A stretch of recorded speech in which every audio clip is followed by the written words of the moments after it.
Just making sure we're all connected. Hey, what's up, everybody? Coach Nandy here from Nandy After Dark. Welcome to another edition. I appreciate you guys signing in for this very important discussion tonight.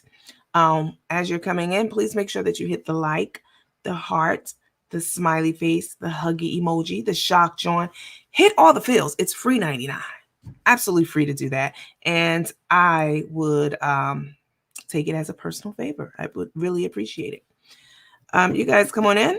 We have a special guest who's waiting in what I call the virtual green room right now. So you guys come in and hit all the feels. And we're going to get started here in just a little bit. Before we do, you guys know that I have to go through the obligatory housekeeping real quick. Let me see. We're gonna get into some hard conversations tonight. It's high time that we do. Let me see.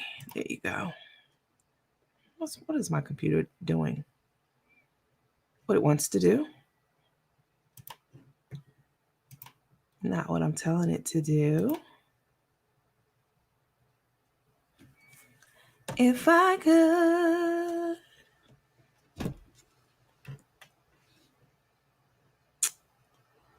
Oh, there we go. Okay. All right, guys. What's up, Marvette? What's up, girl? My girl. My Cray. Hi, Miss Coleman. Hey, everyone. I can't go down the list all the way, but hello, you guys. Please, you guys, as you're coming in, make sure you hit the heart, the smiley face, the huggy emoji, the shock face, because it's going to be some chakrazation, okay? Because we're going to go a little bit down memory lane here today. So hit all the feels. And we have a special guest tonight with us. She is our very own. She's a teammate. She's been following this page for quite some time. She's very opinionated. She's also very qualified to talk about this Carmen Tay and Felice McInnes, who's Tay's mom, to kind of talk about that triangle and really make it a square if you want to add Ashley into there too for people. She's very qualified. I won't steal her thunder, so I'll let her introduce herself here shortly, but high level overview. She is a nurse. She's been a psych nurse for quite some time, and she's dropped some absolute gems in our comment section. Over since we've had this page over the last couple of years. You guys make sure you hit all the feels as you're coming in, please. Heart, share, smiley face. Okay. Hi, Tammy. What's up, girl? How are you?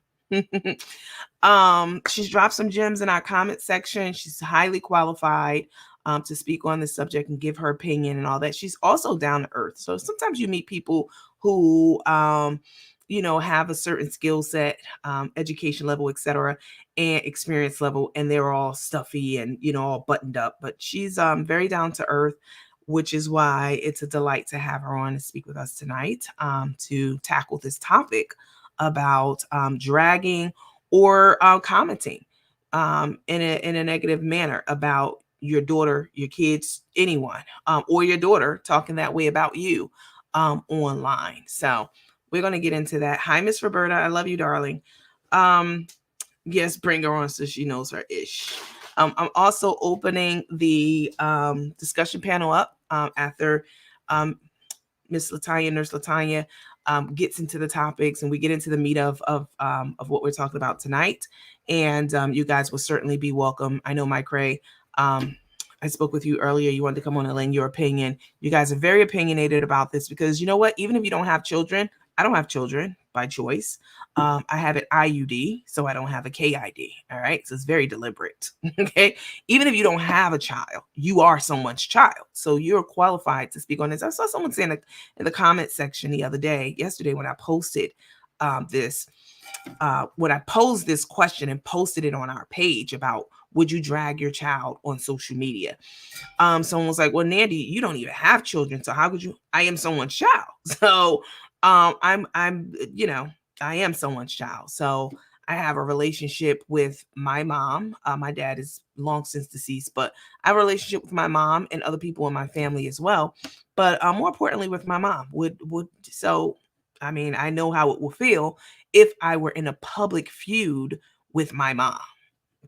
All right, guys, make sure you hit all the fills, please. I don't know why we're still sitting on 49 likes, hearts, ma. I know you guys are excited about the show tonight and buckling in and probably fixing your favorite cup of tea, coffee, alcohol, whatever it may be. But please make sure that you hit all the fills. They're free 99. Okay, so before we bring our very own nurse Latonia on, I want to make sure that that we're covered here, right? So we're going to just breeze through our housekeeping real quick. All right, here we go. Let me take this comment down. What's up, Tracy? All right, so please don't get blocked. We have a guest on tonight. She is one of our own. She's in our comments quite a bit. You know, and when she says something, you know, it's I respect it, definitely.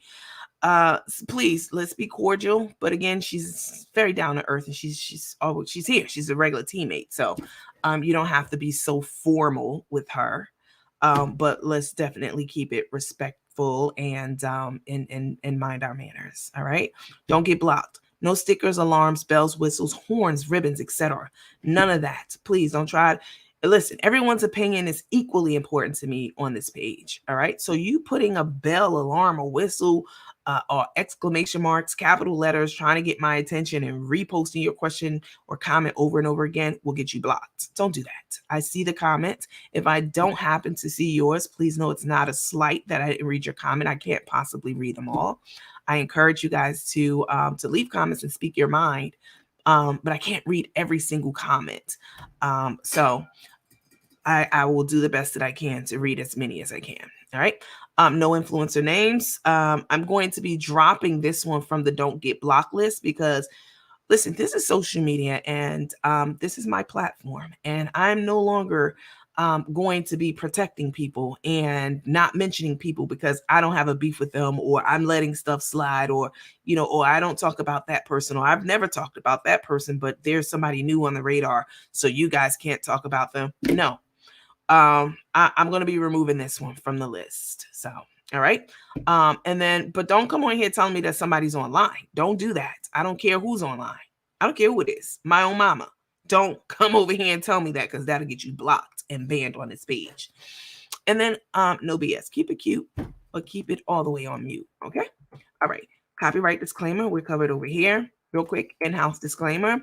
Everything that I say, we say, she say, you say on this page, it's all allegations. It's allegations. All right. Everything written and spoken. I don't know any of these people. And, you know, I met Carmen and Tay briefly when they lied to get me thrown in jail. It's going to be up and stuck always because of that. I mean, you can do so many things. You can talk about people online, but some things are just way, way too far and way out there. Why are you guys still sending me messages? Huh? And you know I'm on live.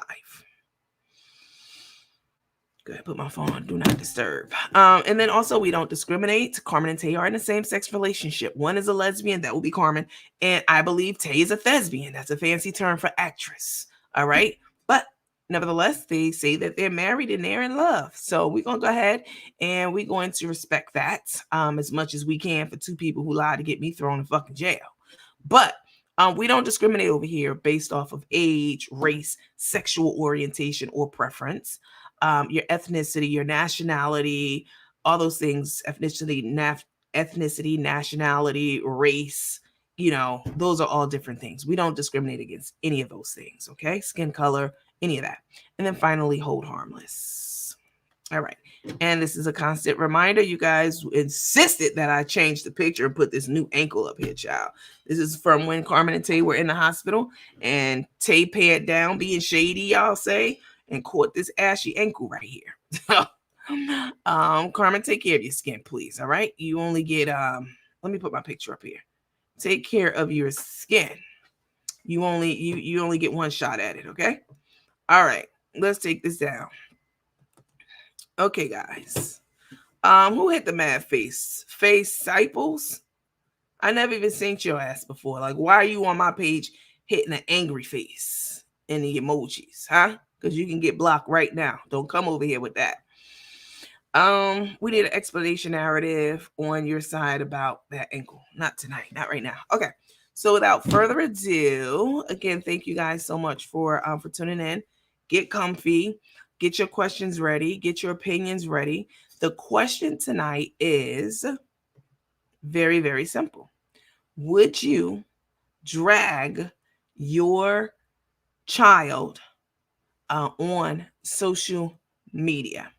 Your child, or if you are someone's child, would you drag your parent? Would you air your dirty laundry and your grievances on social media for everyone to see in a very, very nasty feud, family feud? Let's talk about it tonight. We have a special guest, and I'm going to go ahead and bring her on without further ado. Latonia, how are you? Hi. Hi there. Hi, everyone. Can you hear me? Yes, I can hear you. Can you hear me? Yes. Can you see me? Okay. I do. Yes. Okay. Okay. So thank you so much for coming on. I really do appreciate your time. And I wanted to say actually before, well, I'll save that for later once we get into it. If you would please just tell us a little bit about yourself and your nursing and psych background. Okay.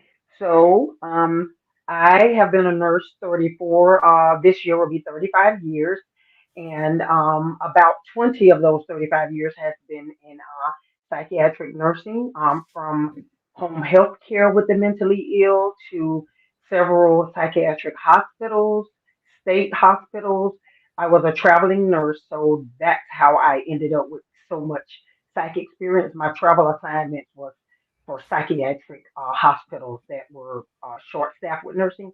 So I went to several different states and worked as a traveling nurse in the psychiatric field.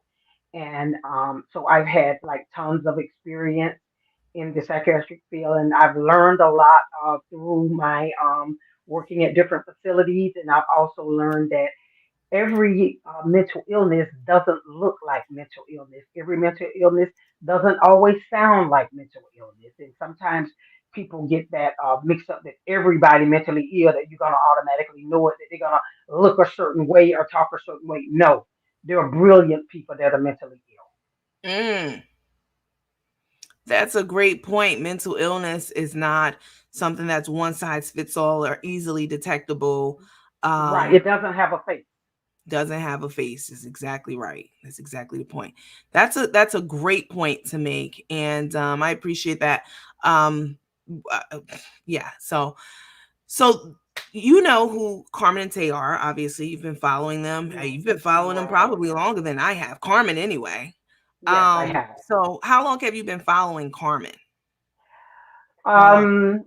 At least um at least 7 or 8 years. I know doing I was following her when she was selling the seasonings in the Ziploc bags because I Uh huh. ordered some from her when they were in the Ziploc bags. But at least 7 to 8 years that I've been following her. Okay, your sound's kind of going in and out a little bit. Um, so at least seven Okay. to eight years you've been following her, and okay. So let's take it from the top before we get into the whole mother and daughter thing, which I know you have an opinion of, and I'm really interested in hearing it and letting everyone else hear it too. Let's take it Hmm. from the top. So Carmen and Tay met. You've been following Carmen for a long time. Do you see any changes as a clinical, bona fide clinical professional? Do you see any changes in Carmen from pre-Tay to who she is now? Like this is an honest, open discussion, and yeah, I like your A- a- professional opinion. Absolutely, absolutely, and I think one of the things is that most people that has fallen out with Carmen, it was because they loved her so much and they saw what was happening and that she was spiraling out of control.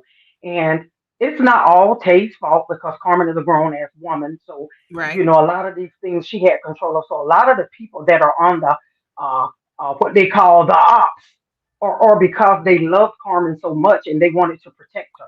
And then when they're in their trying to protect her, of course, Tay lashed out, Carmen lashed out. So that's how she created a lot of her people. But yes, definitely changed to me. She's nothing the person I thought she was because I actually used to like Carmen, and I don't hate her, but I don't like her like I used to. I used to look forward to watching her, but now it's almost like I don't believe anything she says anymore. Of course, we all have detected a lot of lies back and forth, and from the both of them. And let me just before we go further with this, Nandy, I would like to speak on while we're talking about the changes in her. Sure. Let's back up a little bit to the life coach. I don't want to not. This is one of my on my top priority list. Okay. She posted a few pictures of her few people, including myself, and referred to us as bullies.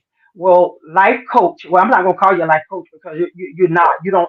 I don't know if you have the credentials or if you bought them online, but you're not a life coach because first of all, I may voice my opinion, but I've never bullied anyone. I don't go to Carmen. I go to Carmen page and watch. I never say anything negative to Carmen nor Tay. I've never bullied anybody online. And what bothers me, you can call me anything you want to. It's what I answer to.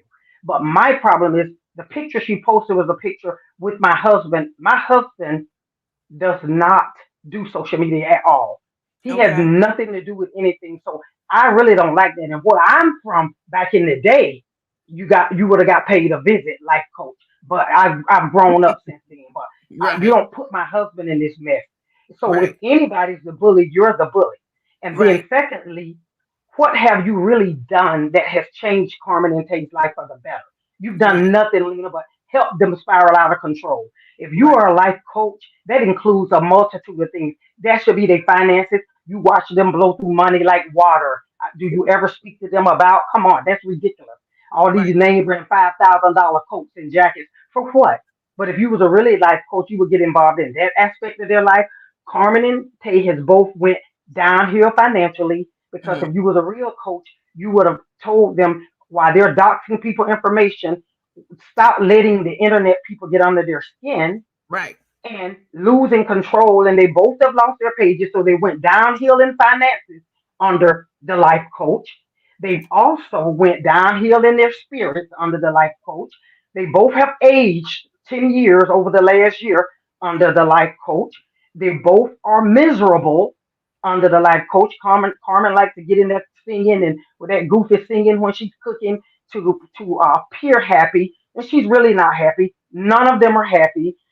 uh, uh, Lena is in it for what she can get out of it. But if y'all are paying Lena, then y'all need to get y'all money back because she's doing no more than what Darnell and Penny and the other people are doing. She's just getting paid to do it. She's getting paid to defend you, but she is not elevating your life nor Mm. Tay's life. Y'all are in the same spot or even worse position than you were in before Lena came into your life. She's done nothing. And Carmen let her say, "Come lay on Lena's couch. What you must go on and lay on there to take a nap." Because you're not coming away from there with anything. So Wow. my word to Lena, and then another thing with Lena, she gets in the middle of Felice and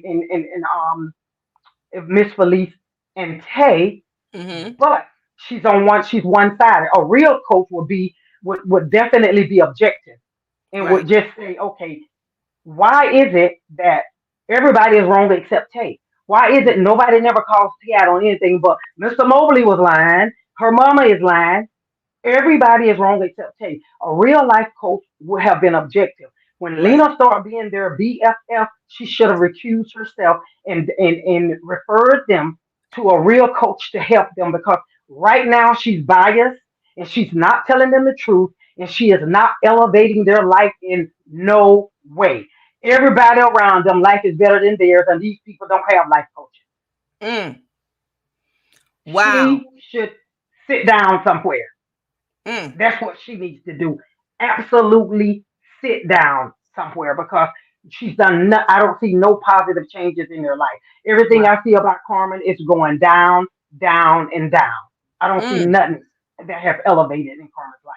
And so my point was the question you asked: have I seen a change in Carmen? Yes, for the worse, and that's with a life coach in their corner. Mm. Sad. Wow.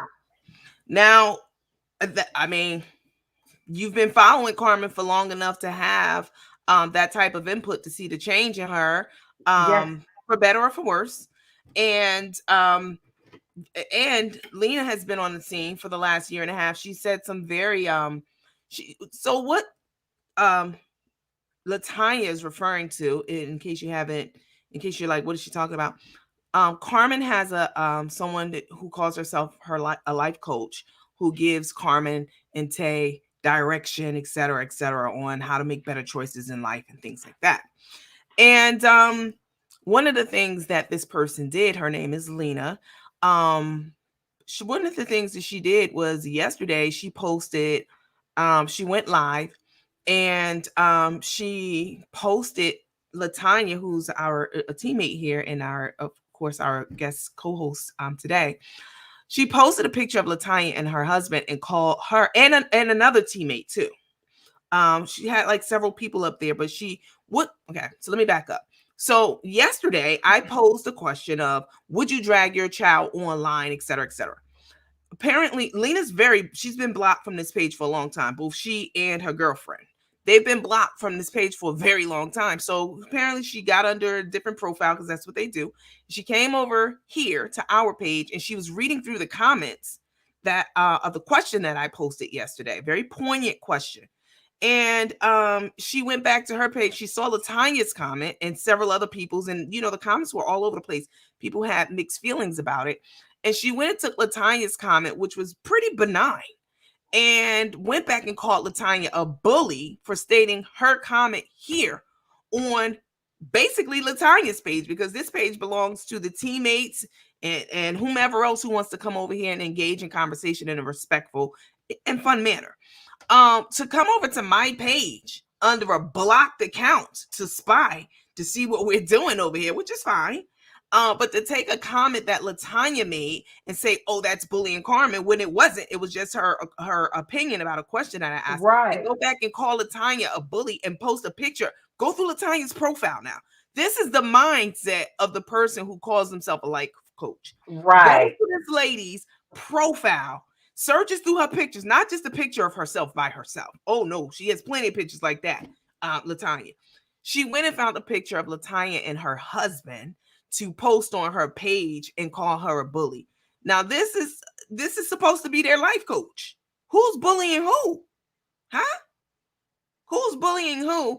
And what kind of a person would do something like that? Latanya wasn't on Carmen's page harassing her in her inbox. She was on our homepage here yesterday, giving her opinion to a question that I gave. And then Lena went back and twisted it. And she also twisted my words saying, "Oh, see, Nandy's she's for Tay and she understands that Felice is wrong." Don't twist my words. I don't need you to interpret anything that I say because I'm very capable of articulating myself. Very, very fluid, very competent in that area. So I don't need you to try to reinterpret what I said. Okay? I said what I said, and we're going to have further discussion and dialogue on it tonight. And just because I say something in favor of Tay, or in favor of her mom, doesn't mean I'm pro either one of them. It means that I'm looking at something objectively. That means that I'm taking my feelings out of it. Any preconceived notions, feelings, any of that. I'm looking at something objectively, which I have the ability to do, and I'm speaking on it. Doesn't mean that I'm Team Tay. Doesn't mean I'm taking up for her. Not at all. She lied to get me thrown in jail. Never gonna forget that. I'm gonna always remind y'all of that. All right. But I'm educated and professional, and I'm able to look at things objectively. And we have someone else on the panel with us who's able to do that too, as many of you all are in the comments, are also educated and able to look at things objectively. So I just wanted to state that about Lena and what she did, going through Nurse Latanya's profile yesterday after she read a comment when she was spying on our page and called her a bully. But who's bullying who? Right.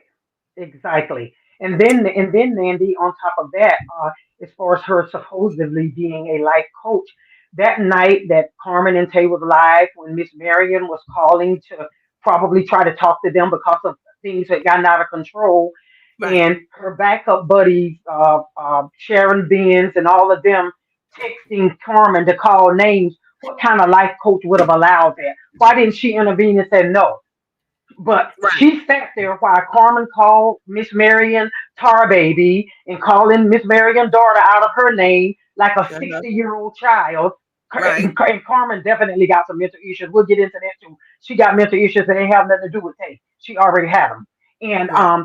so all of that, a life coach, a real life coach, you wouldn't participate in that kind of stuff. And so Right. since you became their buddy and their friend that you want to participate in that, then refer them out to someone that can really help them because you're no help to them. You sat there and watched her call Mary, and Mary never called Carmen out of her name. Never. Never called her out of her name. And she Mm-mm. calling people tar babies, making reference to Miss Marion being dark. Well, who do you think you are? And what's wrong with a dark person? A Right. dark person is some of the most beautiful people in the world. Say that. And so what does she think? And even though I'm light complected, but the way I grew up, I was one of the lighter kids of my mama kids, and so we want to talk about and this was just my mom. My mother was a good mother, and she loved us. But when she would get upset with me, and she'd say, "With your chicken shit color ass."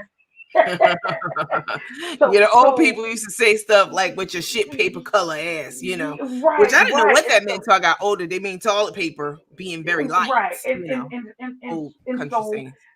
so the things that Carmen had said that was totally inappropriate. And then Lena, they like to her and Donnell like to say what they call Carmen out on behind closed doors. Mhm. But if you're gonna defend her in the public, damn it, call her out in the public.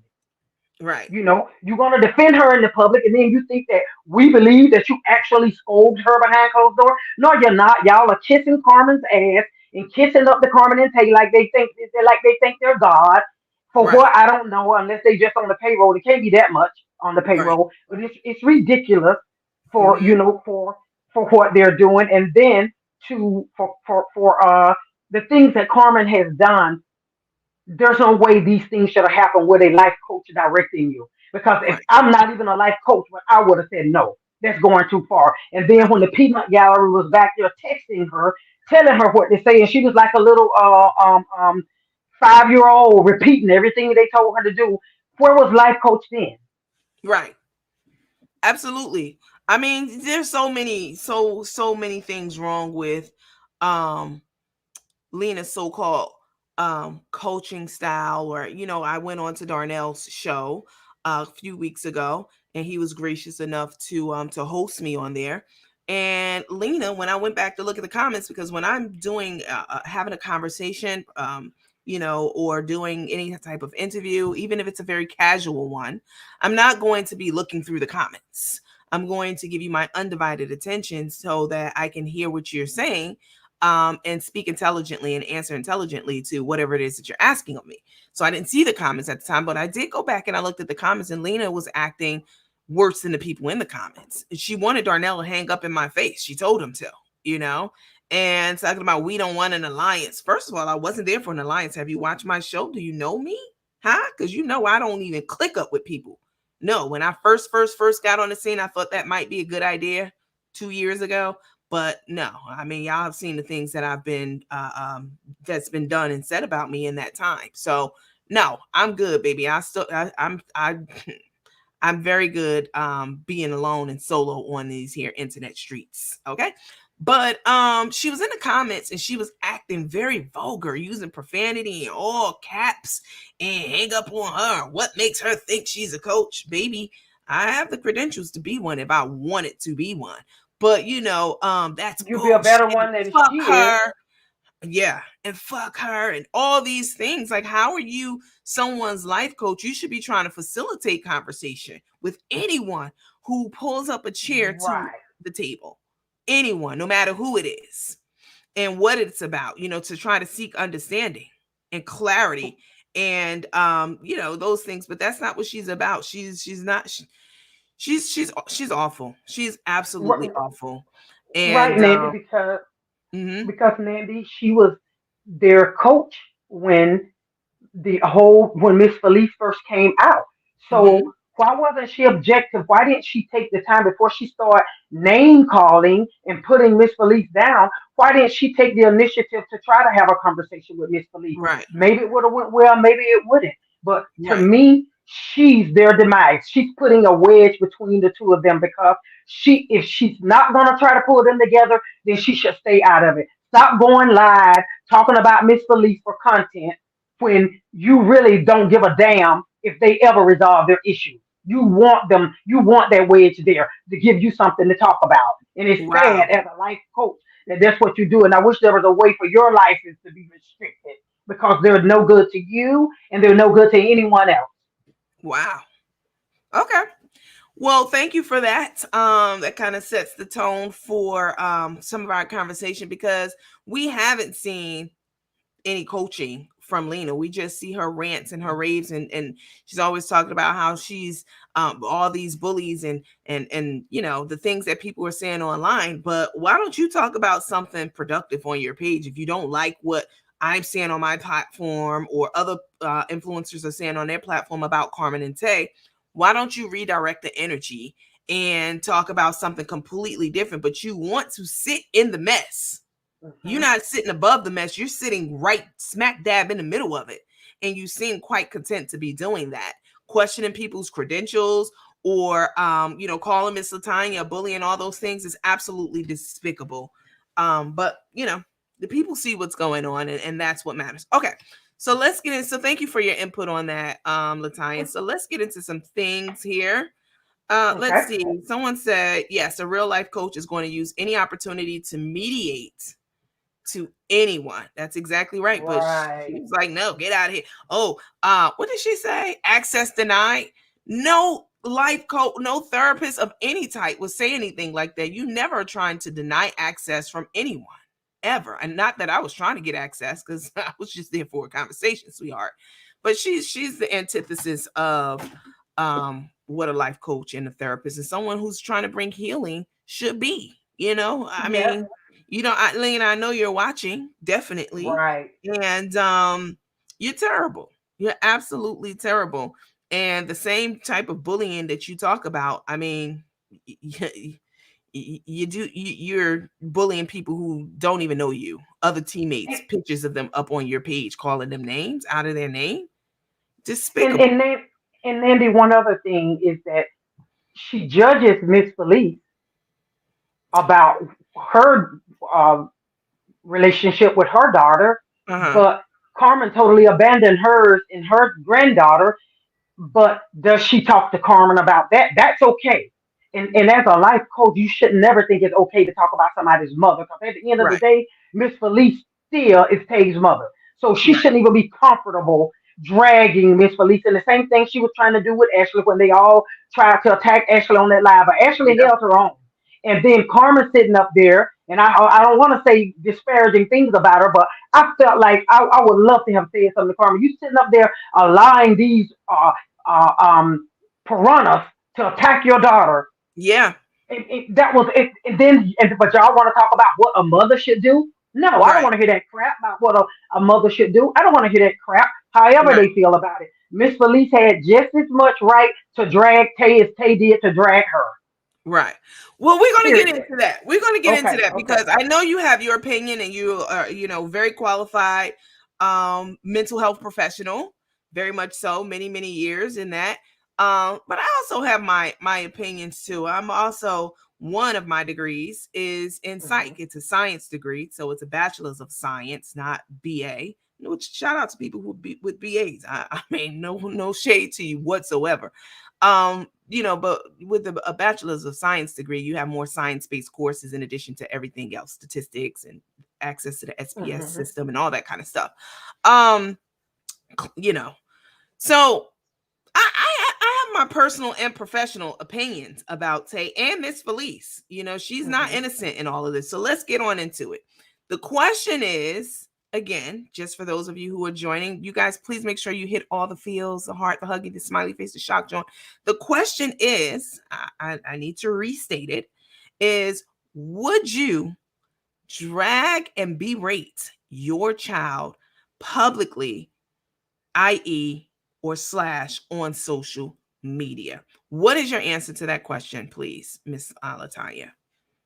So my answer to that question is if my child would drag and berate me in the public and me on social media because I brought you here, you didn't bring me here. So if you think it's okay to say the things that and berate me and put me down on social media, I'm gonna meet you where you are. Yes, I will. And I know that people are gonna have differences of opinion, but my opinion is I have a son, I have a 28-year-old son. We have a great relationship. But if Mm-hmm. my son ever crossed me in that manner, I'm going to meet him where he is.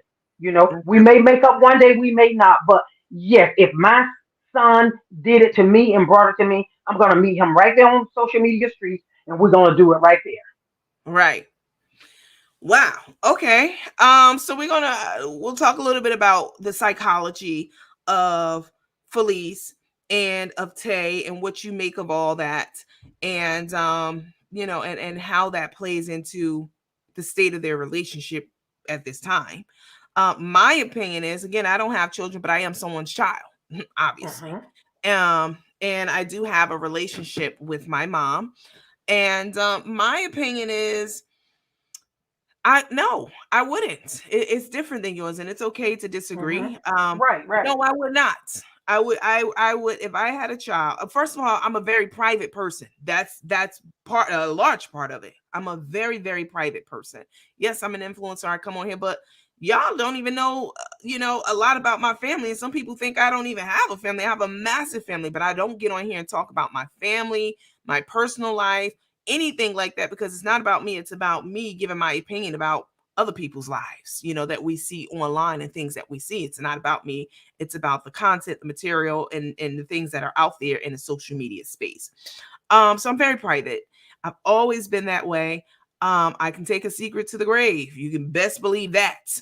But I would never. So in that vein, I would never get online and air not just my child's dirty laundry, my dirty laundry, or my parents' dirty laundry. I wouldn't Hmm. air any of our grievances online, because it's no one's business. And it keeps the fuel burning, in my opinion, because then now you're in the court of public opinion, and people definitely have their thoughts on the subject. They're in their feelings Right. about it. And then once you get that momentum going, it's impossible to get it to have it stop, because people have different opinions and things about it. So, Hmm. what type of, and let me say another thing about Felice, which, if you don't know, if you're just watching this or whatever, Felice is Tay's mom. She let me say something about her. This is my opinion, okay? Well, I will withhold that comment for right now, because I want to hear what you have to think. What do you think about Felice's mental capacity and state of mind? What do you think? Do you think Oh, she's acting rationally, irrationally, outside of, independent of the taste stuff? Like, what do you think about her? What do you make of her? so I think this, Mandy. I think Felice is telling the truth on Tay, and Tay is telling the truth on Felice. I think Okay. they've had a very toxic um, mother-daughter relationship. I think they both suffer from some of those mental illnesses that don't look like mental illnesses, such as narcissists, such as borderline personality disorder, Hmm. such as sociopaths, such as antisocial personalities. Those are manipulative types of mental illnesses that there's no pill for. Wow. Some people outgrow it, some people don't. But I think they both suffer from the same thing pretty much. And that's why they don't get along. And I think they have been after each other and they have done each other wrong. And I think they're both telling the truth on each other, but I think they both are suffering from a mental illness that there's no pill for and that you can't look at them and tell and that you don't know. But there is definitely something going on with the both of them. Apple don't fall far from the tree. They don't get Mm, along because they're so much alike. And that's why they don't get along. They've done dirty things to one another mm, and that a mother and daughter shouldn't do. mm. And I feel like that. I get what you're saying about you absolutely would not berate your daughter on social media, but keep in mind when Miss Felice came forward, she came forward to defend her name. So I don't think she should sit back and let Tay drag her name and say, I'm not gonna say anything because that's my daughter. Hell no.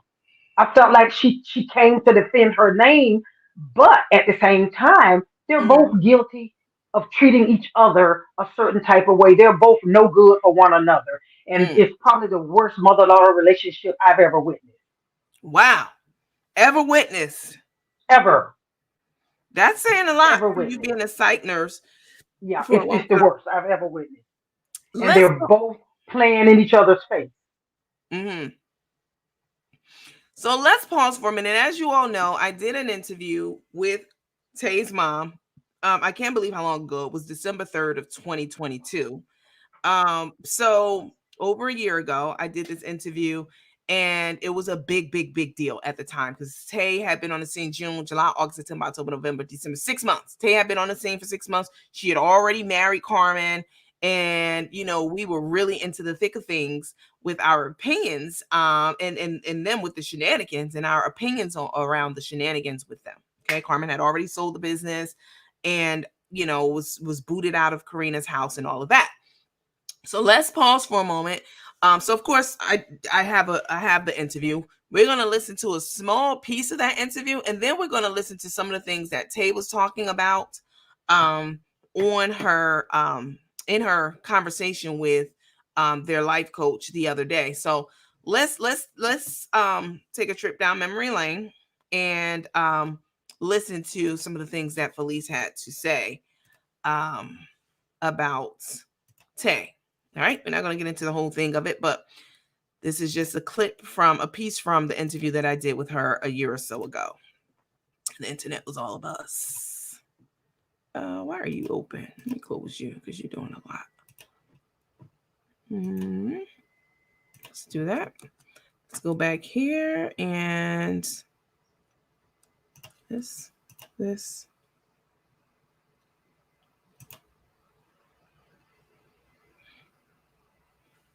Excuse me. Oh, there it is. Okay. For you.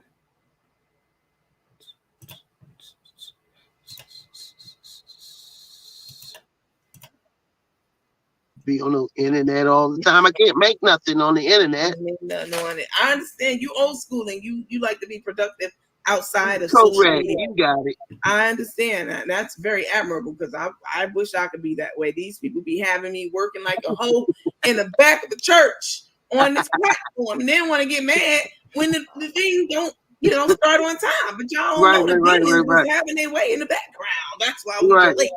But listen, so why did you and Tay like fall out originally? Of course, we heard she's headstrong, teenage girls and their moms often do Well, get into it. But I won't go into it, but it was the last straw for me. And I was like, I can't believe this is happening. yeah, And it was a situation where it just really disappointed me. Like, right, really disappointed me. I'm like, you think like that? right, Uh-uh. No, no, no. I can't, after all I've been through and yeah, stuff with her, because she wasn't easy to raise. right, So, that was like the last straw for me. I was like, right. that's it, you know. Um, And then it was after that, I became, I guess kicked to the background. right. I Well, no longer need you now. so she was 18. She did graduate high school, which is Yeah, commendable because she did have a young son, right? A lot yeah, of but girls don't. but here's the deal. You know how a lot Right, of parents, oh, you got a baby now, you can't go out. right. I didn't do that to her. Okay, I let her continue to have her teenage life right. because I'm a different parent. I'm from a different, generation. Absolutely. The generation before me, she Right. probably would have wound up with like 5 or 6 kids because she would have been home all the time. She would have had to drop out of school. Yep. Let's be real. She would have Yeah. had to drop out of school, stay home, take care of her baby.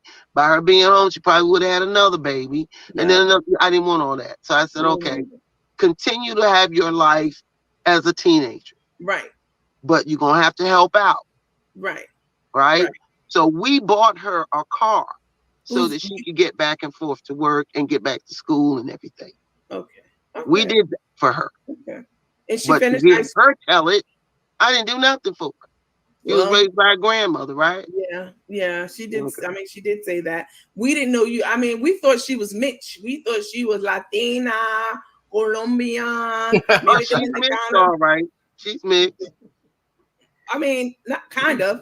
her father's father. That's not That, exactly what that I went meant, that but went it's right over my okay. head. I got you now. I'm picking it up now. All right, Right. she's mixed up. Listen, so all right, I get all that. I understand all that.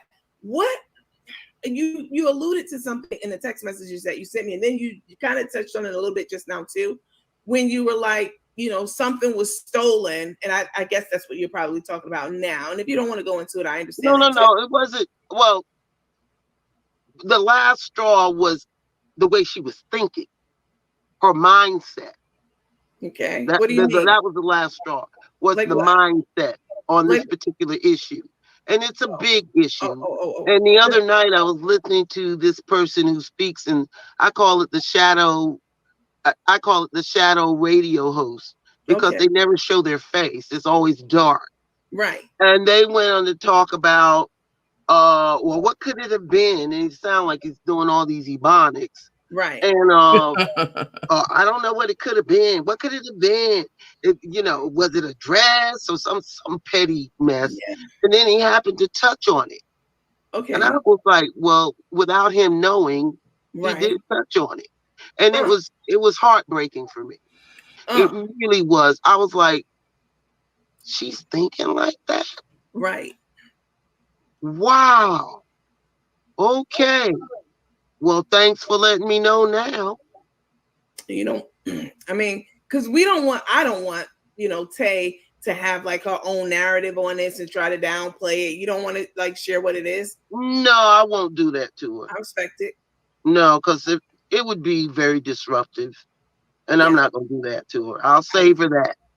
I And if respect. you're listening or got your people looking, which I'm sure you do, Okay. Yeah. I saved you, girl. Oh, oh, okay. All right. We Mm. can stop right there. So this is just a small clip from an interview that I did with Miss Feliz about her daughter. She said, "I saved you, girl." We went on later to find out, some of the things that she was talking about. You can see in that clip that Feliz was she was holding back. Even when I asked her if she knew about Tay's criminal background, she was like, "What? No." I mean, she's very convincing, Then she went on later to do like a multi-part series explaining and talking about it all. And I respect that. Listen, people were mad because I didn't kick her throat in or force her to tell me what she was talking about with Tay in that moment. But that's not how you have a productive conversation, right? If I would have tried to force her hand, that would have not, I mean, it would have just been counterproductive for what I was trying to do, which was get information about Tay, not force her to go into like this defense mode. Anyway, so I just wanted to show that really quickly. You can see she says some positive things about Tay, like she went to school and she graduated and all those things. And but then she also talks about how it was difficult, with Tay and and how she tried her best to help her, and Tay did some horrible things to her, etc. But to your point, Latonia, I think that they've done things to one another. This is deep rooted hatred that they have toward one another. Let's call a thing a thing. Let's Right. call it what it is. This is deep Right. rooted. This is not surface level. This is not, you didn't let me go out late and stay out late when I was a kid. This thing has roots, and it is so deep, and it's generational. And we heard Tay, we're going to listen to a bit of that in just a second, talk about how her grandmother, some woman that Tay's grandfather married, not Iris, but another woman he was married to, kind of helped raise Tay. And Tay said that that her mom was somewhere off doing something else, during that time. And I happen to know that that is true. That is absolutely true. I mean, Felice was, I mean, I've known for quite some time, and Tay alluded to it, so I'll just go ahead and say it. Felice she was an orphan. She was sent to an orphanage, in her younger years. Very, like, she was also a problem child and a problem to, the people who were raising her at the time. She was sent away for a couple of years, an orphanage upstate New York. And I'm sure that that's trauma and drama that that came along with that went along with that, is something that poured over into when she had Tay and was raising her, and some of the, like you said, the mental illnesses that we see Mhm. on people that you can't really easily identify. I'm sure a lot of that Right. had a lot to play into it too. Felice is not innocent. Right. Let's say that. People like, oh, Tay was out Yeah. here saying things like she was dead and this, that, and the third. Yeah, Mhm. but look at the relationship that they've had over the years Mhm. that would constitute someone going public and saying different things about them. It's Their mom, or Mandy. whatever. I It's feel like so both. deep rooted. It's so deep rooted that neither one of them have been able to forgive the other one for it. And whatever it is, I feel like it's still some secrets that we don't know. Right, right. Yeah. Debbie Edwards Rogers, who is another person Lena had on her page. I recognize the picture. So Lena came, again, for you guys just joining, she was creeping on our page the other day under her fake profile, because she's long since been blocked, under her personal page, her professional, so-called professional page, and her girlfriend's page. They're all blocked, okay? So she Mhm. took this picture of this person, in addition to Latonia. Debbie Edwards Rogers, who's a teammate who makes regular comments on here, also gave her opinion the other day for the question that I posed, and Lena went and read her opinion in response to my question, didn't like it, went back and went through Debbie's profile, put Debbie's picture on her page too, and called her a bully. What kind of professional are you? What kind of She therapist are you, and calling people bullies? Debbie she Edwards did it to Rogers did not go everybody. to your page and do anything to you to warrant you Right. taking her picture and putting it up there and calling her a senior citizen bully. She did it to everybody that had the opinion that if my child dragged me, yeah, I'll drag my. Everybody that didn't agree Hmm. with her, and we all have opinions, just like your opinion is different from mine. But I respect that. I respect your opinion, but it doesn't change my opinion. Just like my opinion doesn't change yours. So it's Right. almost like she handpicked everybody that didn't agree with their bullshit, and then Hmm. she went and posted it on her page. And Yeah. like I said, I don't care what she called me because this is what I answer to. But my problem is, don't you put my husband in this bullshit. He have no Hmm. clue. But my husband don't even do social media, and then you got his picture stuck up there calling him a bully, and Right. he's far from a bully. So Right. I didn't like that part, and I'm glad I don't live in the same state with her. Anyway, Okay. Yeah, Debbie. Debbie said, what, Nanny? No way. Yes, she was on our page, and all the comments. Why the fuck? Why are you on my page? Huh? I thought you said, well, people don't go over here and don't be over here and don't be watching those pages and those right, groups and this and that. What the fuck? Why are you on my page? To the point where you're reading comments and you're so pissed at the answer because it doesn't align with your bullshit view, that you go back and go through these grown women who are minding their business on a different page, go through their profiles and pick out pictures to put on your page and call them bullies and make nasty comments about them and right. disparaging comments about them. What the fuck? What kind of mindset? What's her? What do you make of her? Do you? I mean, I know you think she's not competent or anything like that, but I mean, that's some spectrum behavior. Definitely. Like, why would you do Yes. that? I can't even. I'm stuck with that one. And I'm trying to figure out like, why did you think that was okay? You call people bullies Right. for that, and it's totally not true. I've never, like I said, I've never bullied Carmen. I've never went on Carmen page and said a word to Carmen. I don't say anything to Tay. I sit back and watch, and when I have an opinion, I have an opinion when I'm over on your page with the teammates. When I Sure. make my opinion, but I've never bullied anyone into take my comment because my comment didn't align with how she feels, and to be labeled a bully behind that. She's Right. the bully. That's who Right. she is. She's the bully. Yeah. And for all the people that were on there telling Carmen the names to call Miss Marion. Those Yeah. are bullies. What she do? She called them out. Yeah. No, she didn't call them out. So let's go ahead and watch a piece of the interview where Tay is getting into talking about her mom being malicious. Now, I have to say once again, if you're watching this, I'm not sticking up for anyone, either one of them. You have to be able to expand your mind to understand that concept, okay? Not talking about Nandy was taking up for no. Okay, this is called Hmm. having an objective viewpoint, perspective, opinion, etc. Okay. Hmm. Right. After we look at this, I'll tell you guys about something. Tay calls her mom malicious in this little piece that I'm about to show you. And I will have to say, I agree with her on that. I'm gonna tell you something malicious that Felice has done to me recently. All right, I'm gonna tell y'all. I'm gonna break it on down for y'all. Okay, and it just showed me how calculating Felice is and how Mm-hmm. truly malicious she can be. Because I didn't do Mm-hmm. shit to this lady. I did one Mm-hmm. thing to her, and I'm gonna tell you what that one thing was and how she retaliated against me for that. I mean, it was mind-boggling. Me, yes. Felice, yes. You notice I affectionately used to call her Auntie Felice or Auntie, in that interview, you can hear me referring to her as that, but she definitely is, malicious and conniving. Mm-hmm. I'll tell you exactly what the hell I mean, because I'm not gonna mix my words and make y'all lead y'all down a path and leave you wondering what it was. We're not doing that over here. I'm gonna tell you exactly what Mm-hmm. it was. But let's go ahead before I tell you that. Let's go ahead and right, you're not biased like that, coach over there. Let's go ahead and listen to a little piece of this interview.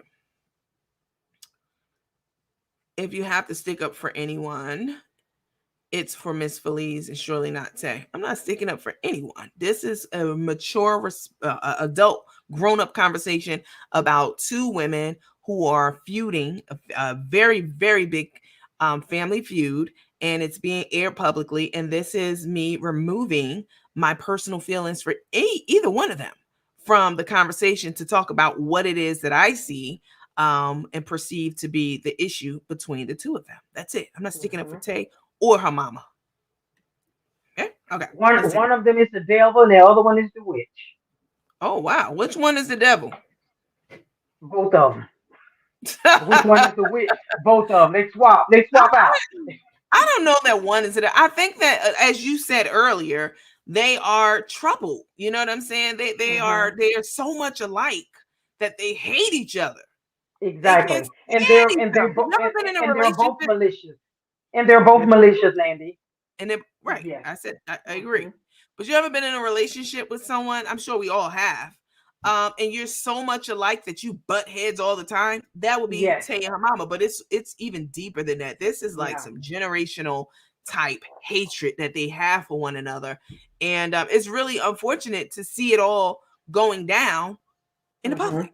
All right, let's take a look at this interview, or this conversation. It is between Lena and Tay, and here's some of the things that Tay said, because Tay said some things in this conversation with Lena a couple of days ago that we none of us had heard her say before about sleeping in her marital bed, and all that kind of stuff. So let's take a Mm-hmm. listen and try to get some understanding as to what some of these issues are between them, if they're reconcilable or not.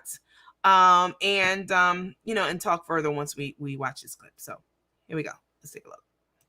And she started yelling at me, cursing me out, calling me all kind of names, and she can do whatever the F she wanna do, and isn't that Lena, listen. All right, I'm getting ready to go. Have a good life. We're done. We're done.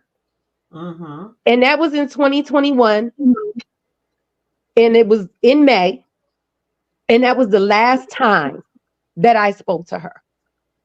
She literally would harass me on the holidays and on my birthday. And she Mm-hmm. would send me text messages. And I'm like, can you please just stop? Can you please just leave me alone? Can you not call me? Can you not text me? Can you not do any of those things? I just don't want to be bothered. Let me live my life in peace. Whatever that looks like for me, let me live it. Stay out of my life forever. Forever. Leave me alone. Do you know what she did? Lena, there was a way because she kept calling me after I hung up, after I told her I was done. She kept calling me back to back, back to back, back to back, harassing me. Then she decided that she would leave me a voicemail without calling me Mm-hmm. because she knew how to do that. And she left the most vile, disgusting messages on my phone. And hell, I might still have them. on my other, on, but I changed providers, so I may not have them. But when I say the most vile and disgusting things that you could ever say to a human, that is what she did. And I had to call my family to talk me off the ledge, because I know me. And as much as I'm a part of my father, I'm a part of her. And if I would have been closer, it would have ended very, very, very, very bad. Mm-hmm. And I had to practice restraint, a whole lot of it, because the level of disrespect that this lady is on is unbelievable. And I was able to literally block her out of my mind because of therapy. Like, I needed it, because dealing with somebody that is so demonic, that spirit, you got to keep it far away from you, as far away from you as possible. Right. So let me go back to something, like with the credit card. She was aware of it. I have emails where she was aware of it. And then she tried to blackmail me and said, oh, well, if you do so and so, you could just keep paying on it. And I ain't going to worry about it. But if you don't, because at this point, she found out that I was on social media. If you don't. Let's pause for a moment. What Tay is saying, just to add some context here. What Tay is saying, what she just said, is her mom, Felice, reached out to her and said, if you do so-and-so for me, I'll forgive the loans. Well, what that so-and-so is, for those of you who didn't catch it, don't know it, didn't hear about it, or whatever it may be, maybe you weren't privy to it, because I know it. I mean, Felice asked Tay to write a letter for her on her behalf, basically a letter of accommodation. Let's get back into that word. Okay, I ain't even gonna be petty right now. Tay asked her mom to write accommodation for her, not accommodation, a accommodation. Okay, she asked her to write a letter of accommodation for her, and basically commending her. Accommodation means commending her and praising her, etc. Because Felice was trying to get into, she realized that Tay was online, and there was some clout that came along with that. Let's keep it a buck, all right? And put Latonia back up. She realized that Tay was online, and that this letter that Tay could write for her to get her in certain doors and get her favor with certain people she was trying to get favor with and get endorsed with, Felice, that she wanted Tay to write this glowing letter of approval and love and adoration and admiration for her. And Tay was like, and if she did that, I'll forgive the loans. I'll turn a blind eye to the loans. Come on, y'all ain't know this. See, I'll be sitting on a lot of information, and I know quite a few things that I don't even be telling until the time is right. Okay? I'm coming with those receipts from those singers, too. That's coming. I know your ass watching. It's coming. Trust me. It's coming. The letter, Tay, she tried to blackmail her, basically. Tay's mom. And Tay was like, nah, I'm not writing that letter. And so that's why the mama went public with all the things, and here's the loan she did in my name, and this and that and this and that, and saying the things that she said. So I'm just giving it some context, because Tay didn't go into it right here. She just said she asked me to do something and said if I did it, she'll forgive the loans. Well, I'm telling you what that something was. That's how we coming over here. All right? I'm just filling in the gaps. All right. Let's keep listening. Then I'm going to do XYZ. And I said, she was like, you have until whatever date she gave me to pay off the credit card. Now, mind you, I hadn't used the credit card in God knows how long. Literally, I could have been paid it off. I was making 10 grand a week, so I could have been paid it off. But I was sitting up here trying to do things to my house, all of those things. And I was still making the monthly payment. She can't say that there was ever a payment missed. Somebody who's trying to do something fraudulently, they gonna miss all the payments. They gonna run it up and they ain't gonna pay. Mm-hmm. She was aware. When I had my motorcycle, she was aware. Yes, it was in her name. I appreciated her for doing it because I had gone through a divorce and was trying to rebuild. But at the end of the day, I was supposed to pay that motorcycle off. I think they gave me like a 6-year loan or something like that. Do you know that motorcycle was paid off in 2 years? Because I didn't want no parts of the I did something for you mess to come on back. And she asked me to do something and I told her no.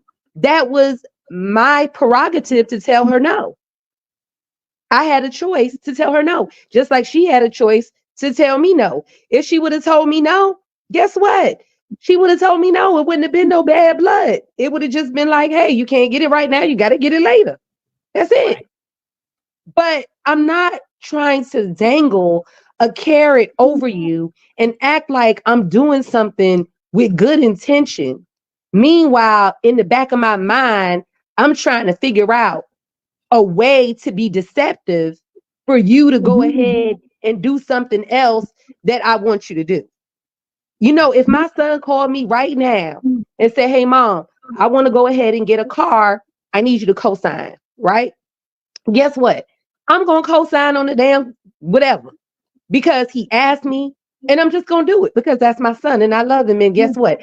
Whatever you need to get done, you need a new car, you want me to co-sign, baby, guess what? I don't have no problem co-signing on it. Just do what you're supposed to do as a responsible adult.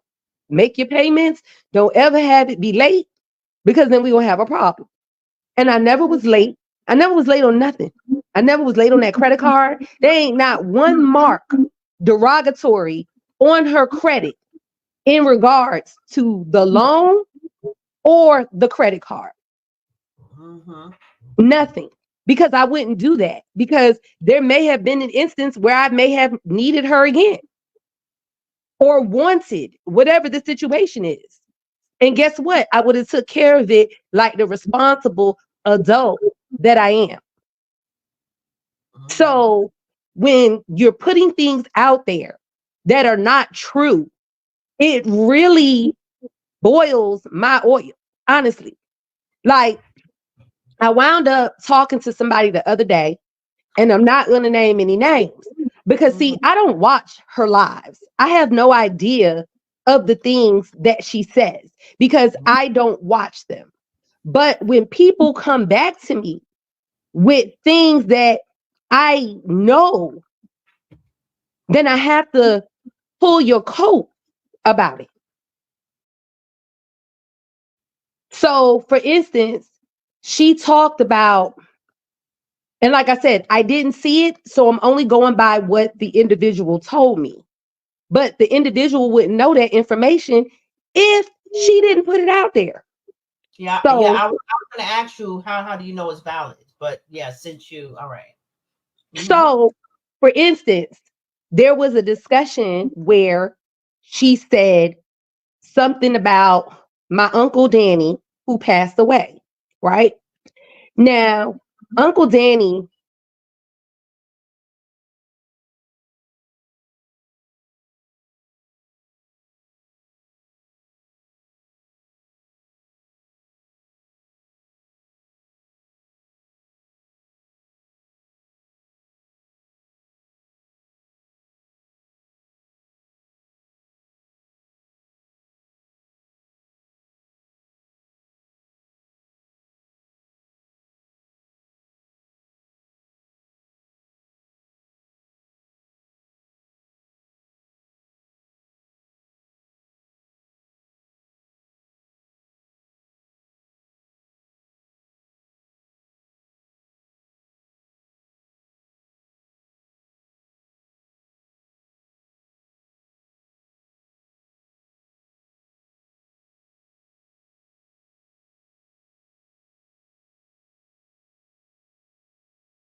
I was very close to Uncle Danny, and Uncle Danny was very Oh, I'm sorry. protective Hold on. of. No sound, no sound, no sound. I'm so sorry about that.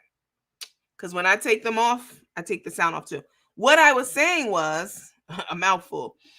When Felice told the story about Tay and her uncle, she described the uncle being Tay's favorite uncle and how he was, Tay would run behind him whenever she, the mom, went after her to punish her for something, her favorite uncle. And when Felice told the story about Tay and her uncle, she said that basically Tay abandoned him when he got in medical trouble, that they reached out to her, Tay, for him to go live with her. This is what the mama said. This is how she told her. If it's true or not, I don't know, but this is the picture she painted.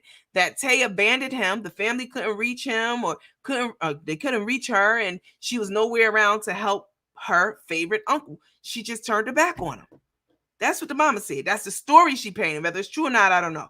Now, Tay is here telling a totally different story. I don't know if it's true. So all you simple-minded people about, oh, she's taking up a Tay, I'm trying to help you see this thing as objectively as possible and hear, both sides of the tale, and then we'll try to figure out what's actually true. So let's that's how Tay's mom painted it. Like Tay abandoned her favorite uncle. Whether maybe she did, I don't fucking know. But this is what Tay says really actually happened. Okay. Sorry about the no sound. I apologize. Me, right? Now, they grew up like brother and sister, right? They lived in the same household with my grandma Stella and my grandfather, right? Now, Uncle Danny, he was disabled. He was mentally challenged, as well as he had some physical ailments, heart conditions, diabetes, you name it, he had it, right? So I always stayed in touch with my grandma Stella, and she is a very important part of my upbringing. And I was very close to my Uncle Danny. My grandma Stella died. I was in nursing school. I think I was in school for my associate's degree. My Uncle Danny was her only child, right?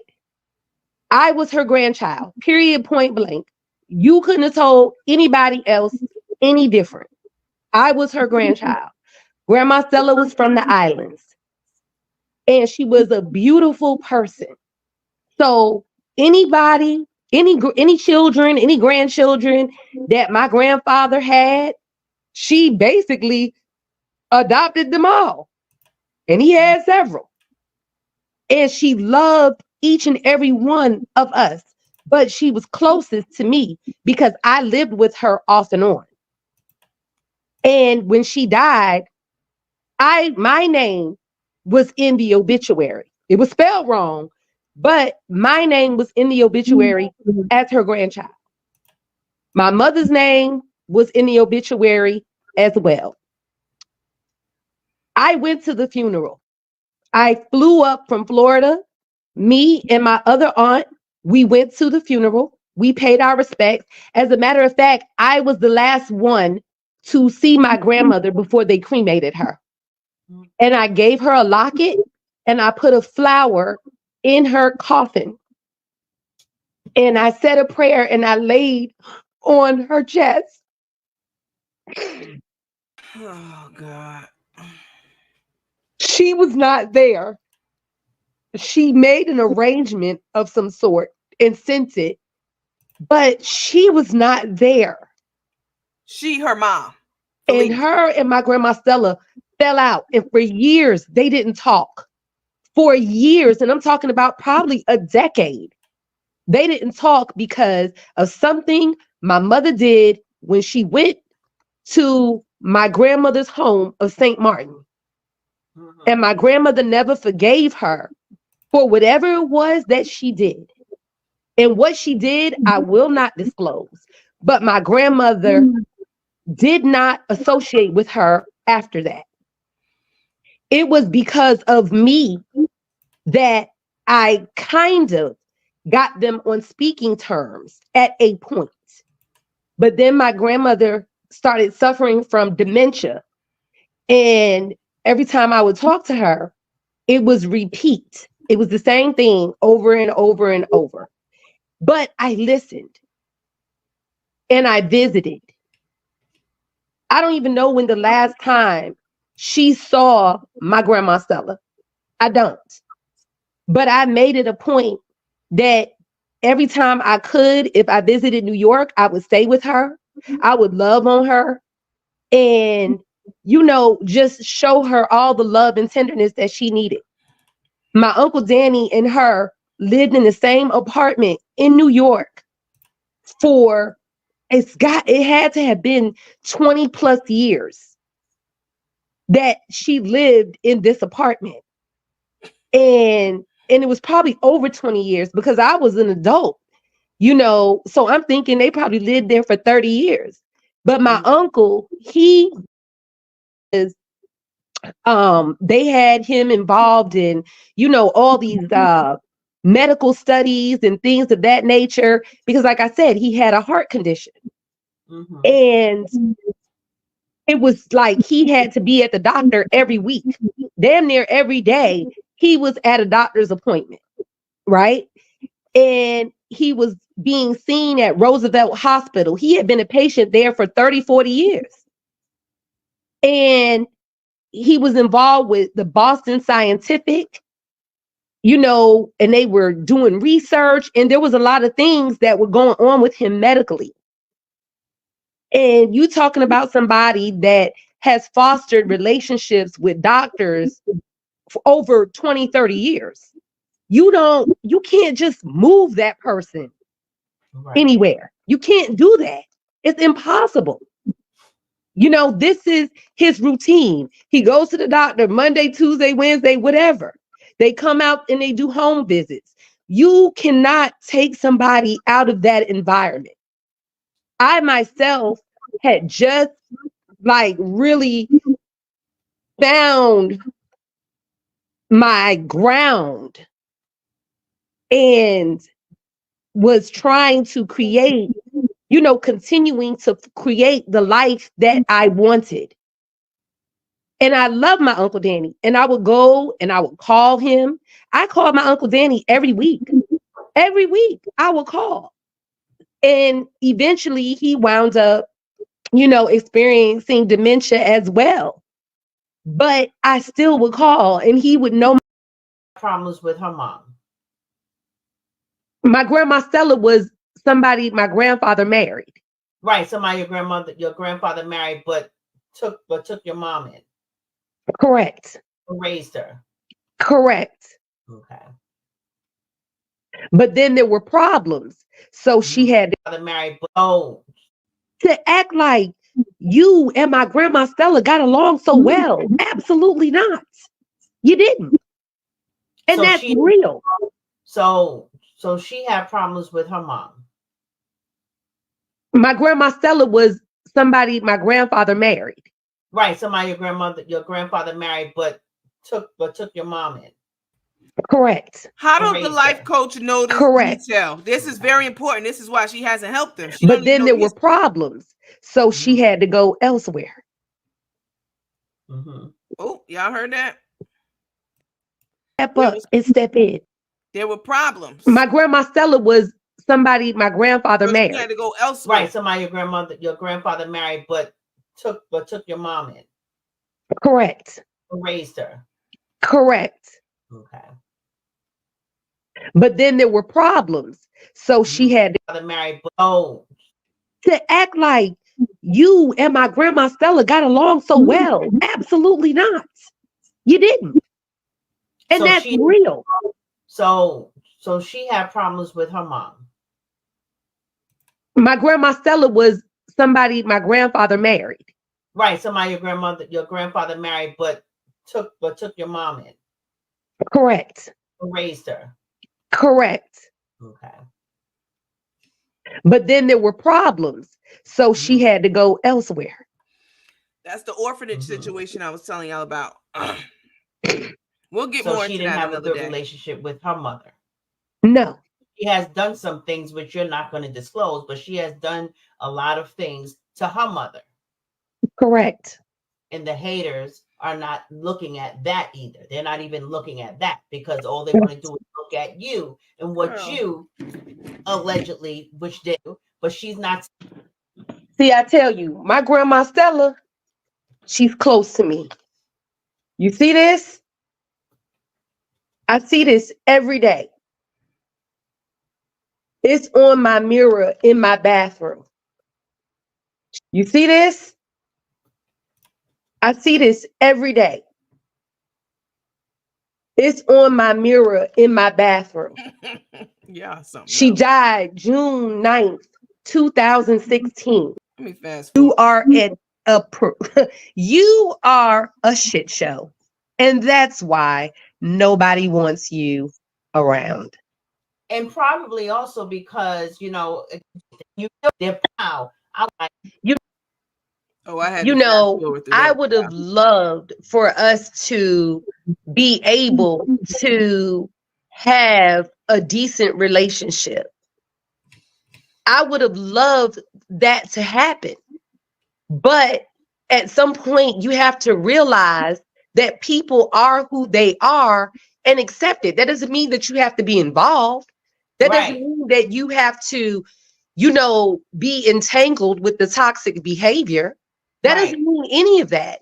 Mhm. That just means we are at an impasse. Hey, I don't deal with you. You don't deal with me. It's all good. Mhm. But to steadily have my name in your mouth every week, damn it, probably every day, to speak negatively about me, I'm not bothering you. I'm not bothering anybody. I'm living my life. I'm doing my schoolwork. I'm minding my business. I'm definitely having to drink my water Mhm. with everything that's going on. And then, you know, I think I heard the part where, you know, I think I came in on the part where you were saying that, you know, she made a statement about me being in the hospital to gain attention. Attention. I don't have to do that. I don't get online and talk about people for views. I don't get online and curse people out for views. I don't do any of that stuff. I don't even mention her for views. Now, I could say some things that could probably net me 10,000 views in one sitting. But guess what? I don't have the energy to do that. I don't. Mhm. I honestly do not. And Mhm. so, you know, it just behooves me that you have so much to say. Leave me Mhm. alone. Just leave me alone. That's all you got to do. Leave me alone. My father has even told her, listen, you don't deal with her. She don't deal with you. Leave her alone. What's the Mhm. problem? Just leave me alone. For God's sakes. Yeah. Yeah. Well, this was. She's not somebody that you want to have a relationship with. I promise you. She's not someone who is going to foster a positive influence with anything. It's not in her. We're not going down that rabbit hole because she's a malicious person. And when I tell you this, I speak of this as true and as transparent as I possibly can, right? Carmen was like, she can't be that bad. I said, Carmen, the things that these ops are doing are nothing compared to her. Wow. Mhm. I said, so when I see these things being spoken about me, these people don't know me. These people have no clue. She doesn't even know me because I literally chose to keep her out of my life on purpose. Mhm. On purpose. And so people are like, oh, it's her mother. She knows her best. How? Because she gave birth to me? Right. That doesn't mean she knows me.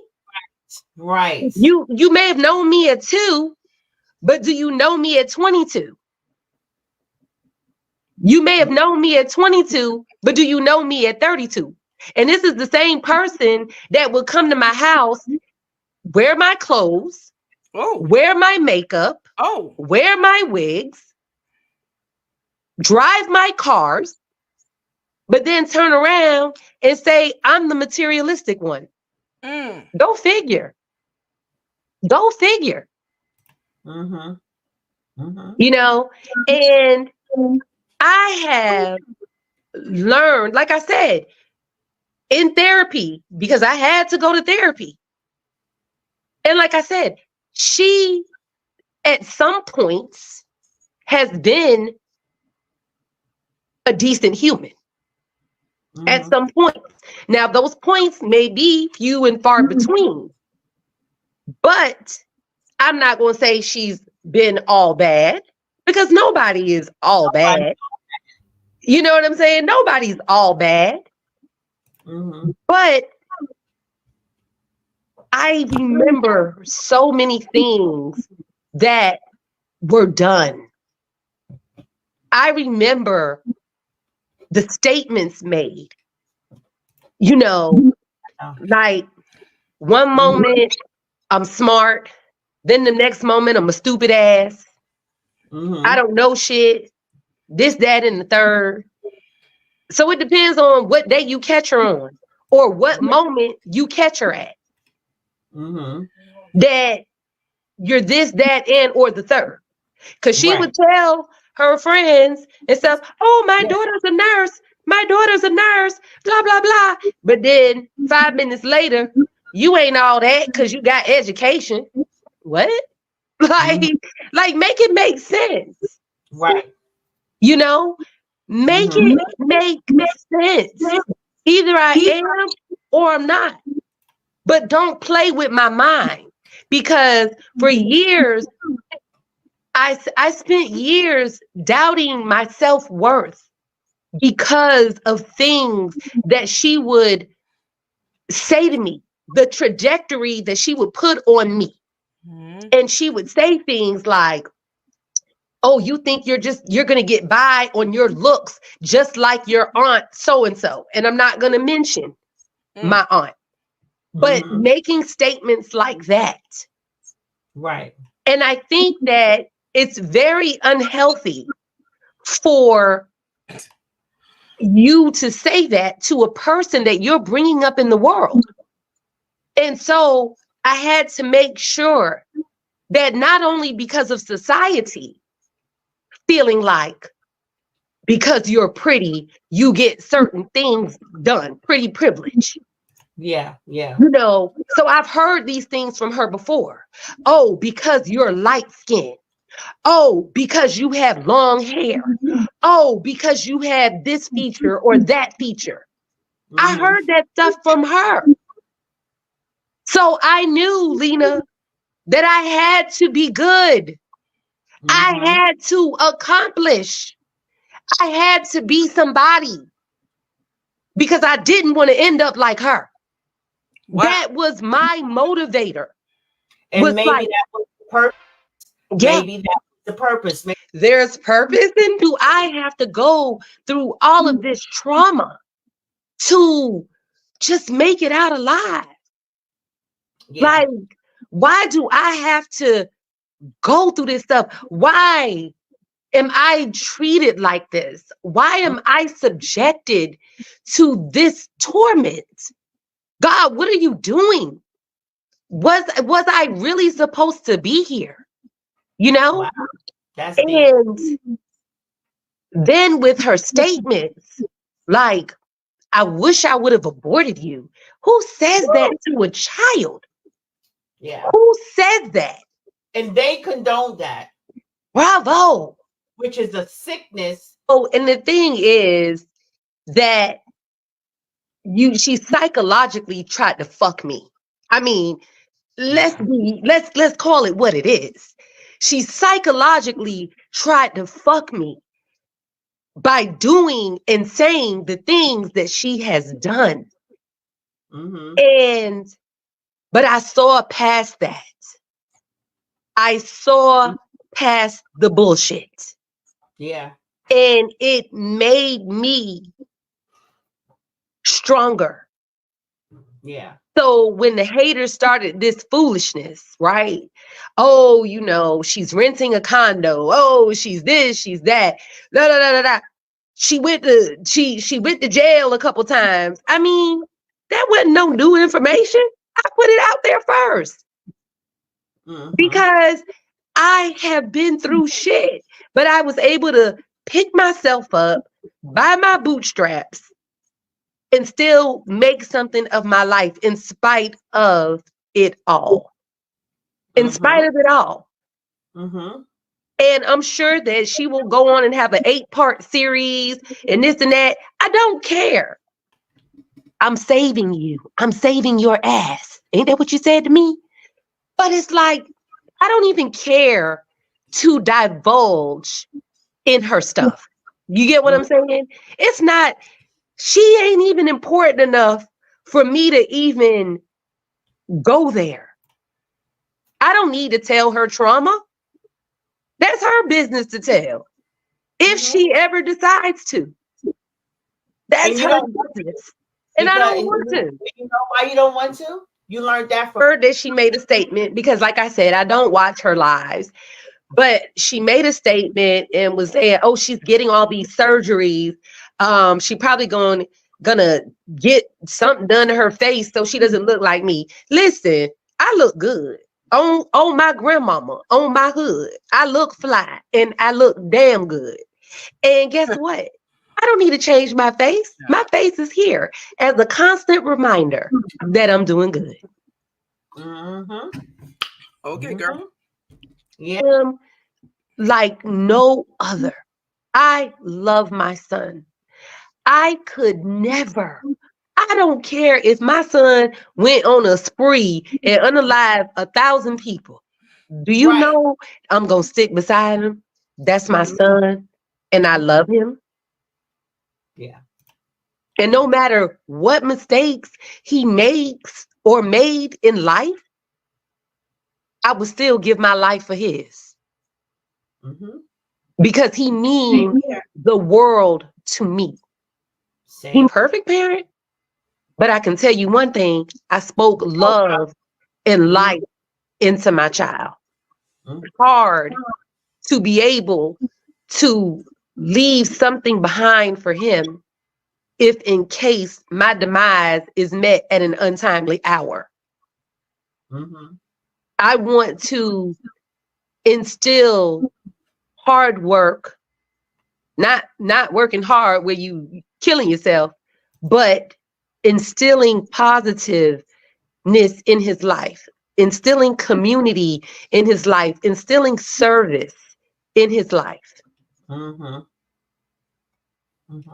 And so she missed the boat to have a relationship with me, a positive one. We are done. Ooh. Okay, you heard it. Let me bring our special guest back on, Nurse Latonia. Hold on, please. I'm sorry. There you are. What do you make of all that? Wow, mind blowing. It's mind blowing, and there's like I said earlier, there's a whole lot of things. Like you heard both of them say, "I'm saving you," and even before we just brought this back up, I said there's some deep things that there's still some secrets that are so bad that neither one of them are willing, no matter how angry they are and how much they dislike each other, Yeah. it's that bad that neither one of them are willing to put it out there. Wow. It's bad. It's got to be horrible. It's really sad. But what I heard Tay saying was things like her mom would basically imprint her negative images of herself and some of the things that Felice was going through onto Tay, telling her, you pretty, but your looks not gonna get you anywhere. and I should have aborted you, and all of the things that she said about her, you this, you that, you this, and I'm not gonna keep saying I'm not taking up for anybody, because if you don't get it by now, you don't get it. And I'm sure you'll be in one of these pissy pussy groups talking about how I was taking up for her, which I'm absolutely fucking not. Okay? You're not ready for this level of conversation and engagement, clearly. What I'm saying is, and that's not to all of you out there in Facebook land and YouTube land, it's for the people, they know who they are. What I'm saying is, the way that Felice was raising Tay and instilling doubt, you heard her say, she put so much doubt in her. She was questioning herself all the time. Felice is not innocent. I'm going to share a little tale before we get further about Felice, okay? That I haven't told anyone. I mean, some of y'all know. Ones who are really close. No, she's not innocent. She's just as toxic as Tay. They're both a toxic ball of fire. She's They are. definitely not innocent, and I feel like that some of the things she may have said to Tay, because sometimes words hurt more than if you just take something and slap me upside my head. Sometimes words hurt, and then if you think about it, now she told her, "Do you think because you're pretty that that's going to get you by in life?" But then let's go back to what Mr. Mobley said. It's almost like I'll show you. Mm-hmm. Right. That, if what Mr. Mobley said was true about the school and the things that she did to get through school, then she was set out to prove her mother wrong. I'll show you that my looks will get me where I need to go. Oh, that's a good point. That's a very, very good way of looking at it. Okay. So let me break this. Let me say this about Felice. I had a lot of respect for her. She sought me out. She knew what was up. She came over here and gave me the interview and et cetera, that I had with her. 3 hours long conversation about life and love and family and things like that. And I never did anything to this lady. But I'm gonna tell y'all a little tale. Y'all ready for it? Okay. Mm-hmm. Y'all know that I have a private group. Okay, everybody knows, it's not a secret. I have this page, and I also have a private group. We have not been letting people in. In fact, I've been letting people out. Okay, we have not been letting people in since we started the group 2 weeks afterwards. I cut everything off. That was around the time I was going to court and looky-loos and et cetera, trying to get into the group. We haven't let anyone in. The numbers going down, not up. I don't care about the numbers going up at all. Not in that group at all. I care about quality more than I do quantity. Very much so. So there have been several people who've tried, dozens of people who try to get into the group. I will never say their names because that's not what this is about. But I am going to say this. It's been a lot of people who wanted to get into the group. And Felice is Tay's mama. She's one of them. Huh? Y'all ready for this? Because this is going to show you how devious Felice is. Oh, yes, I said it.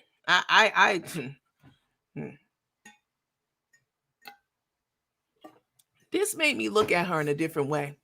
And it made me further understand the thinking behind some of the things that she does to Tay and how Tay probably had to deal with some of the psychosis, of her mom growing up. Verbal abuse, telling your child they're not going to be anything, amount to anything. They ain't this, they ain't that. I hate you, I abort you. That shit takes a toll. Huh? Mm-hmm. Yeah. I digress.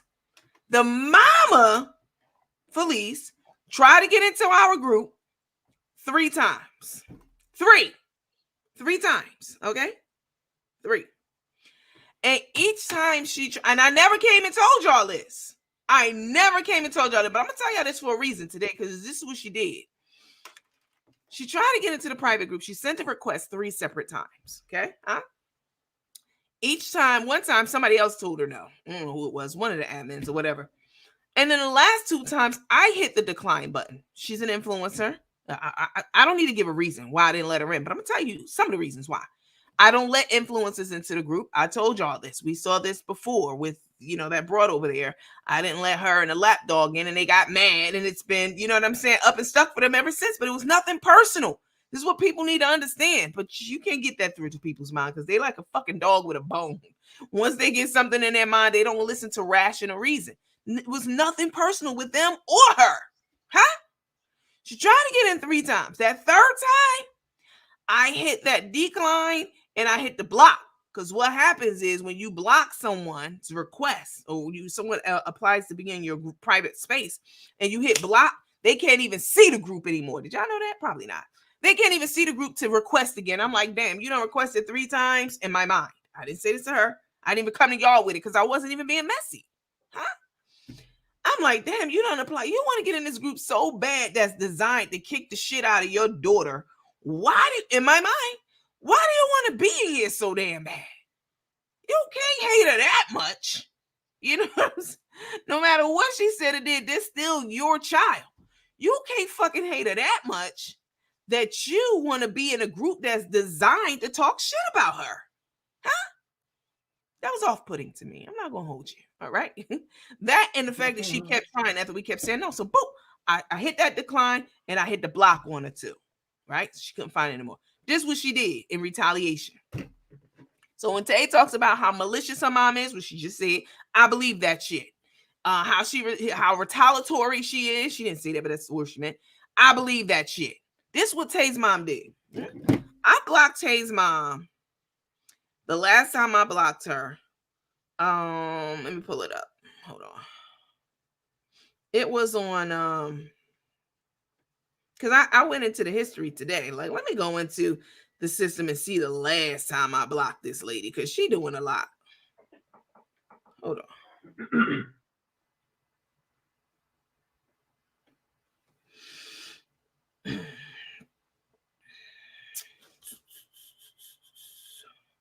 I have a lot of pictures and videos in my phone, y'all. The last time I blocked this lady was on December 3rd, okay, of 2023. So a few weeks ago. That's the last time I blocked her. Do you know? I'm sorry, I'm lying. It's January 3rd, 2024. I'm looking at it. January 3rd, 2024 is the last time she tried to get in for a 3rd time into this coveted group about her daughter. She wanted to get in so bad. Okay. I never came and told y'all that. I wasn't being shady or none of that or disrespectful. I could have came and clowned her for that, but I did not. But this was making me telling y'all what the fuck she did. So January 3rd, 2024, I said no, boop, and blocked. This lady went on her page about a week later.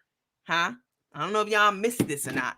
But because she couldn't get in the group, she was so pissed about it or so aggy about it, whatever the fuck you want to call it. She went to her page and y'all know that I sell Instabraid hair units. I'm wearing one right now, okay? I sell these. I make these. These are custom made by hand by me. Oh, it might take you a little bit of time to get yours, but it's a lot of orders and it's just me, okay? She went to her page. The mama went to her page and found a unit similar to mine, which I had no idea that this person or anybody, was making these units, right? This is something God dropped into my spirit. She goes and finds a unit similar to mine, which is bullshit because it got Velcro on it and it's going to snatch your hair out. My unit's far superior to that. But she goes and finds something that she thinks is comparable to an Instabraid hair unit. I made that name up, Instabraid. She goes on her page and posts a video trying to drive traffic to this person who make these subpar units, and they charge twice as much as I do. They're like $200 and something because I went to go look. That wasn't good enough for her to go and put. So she's trying to fuck with my bag now because let me put it together. Let me connect the dots. She's trying to fuck with my bag because you couldn't get in the group. I don't give a fuck what you say, what anybody say in her defense. I know what the fuck I know. I'm not a dummy, and I have a very, very good spirit of discernment. And so she did that, but that wasn't enough. The next day, she decided she was going to take it a step further. Now, Tay's mom, we talking about Tay's mom.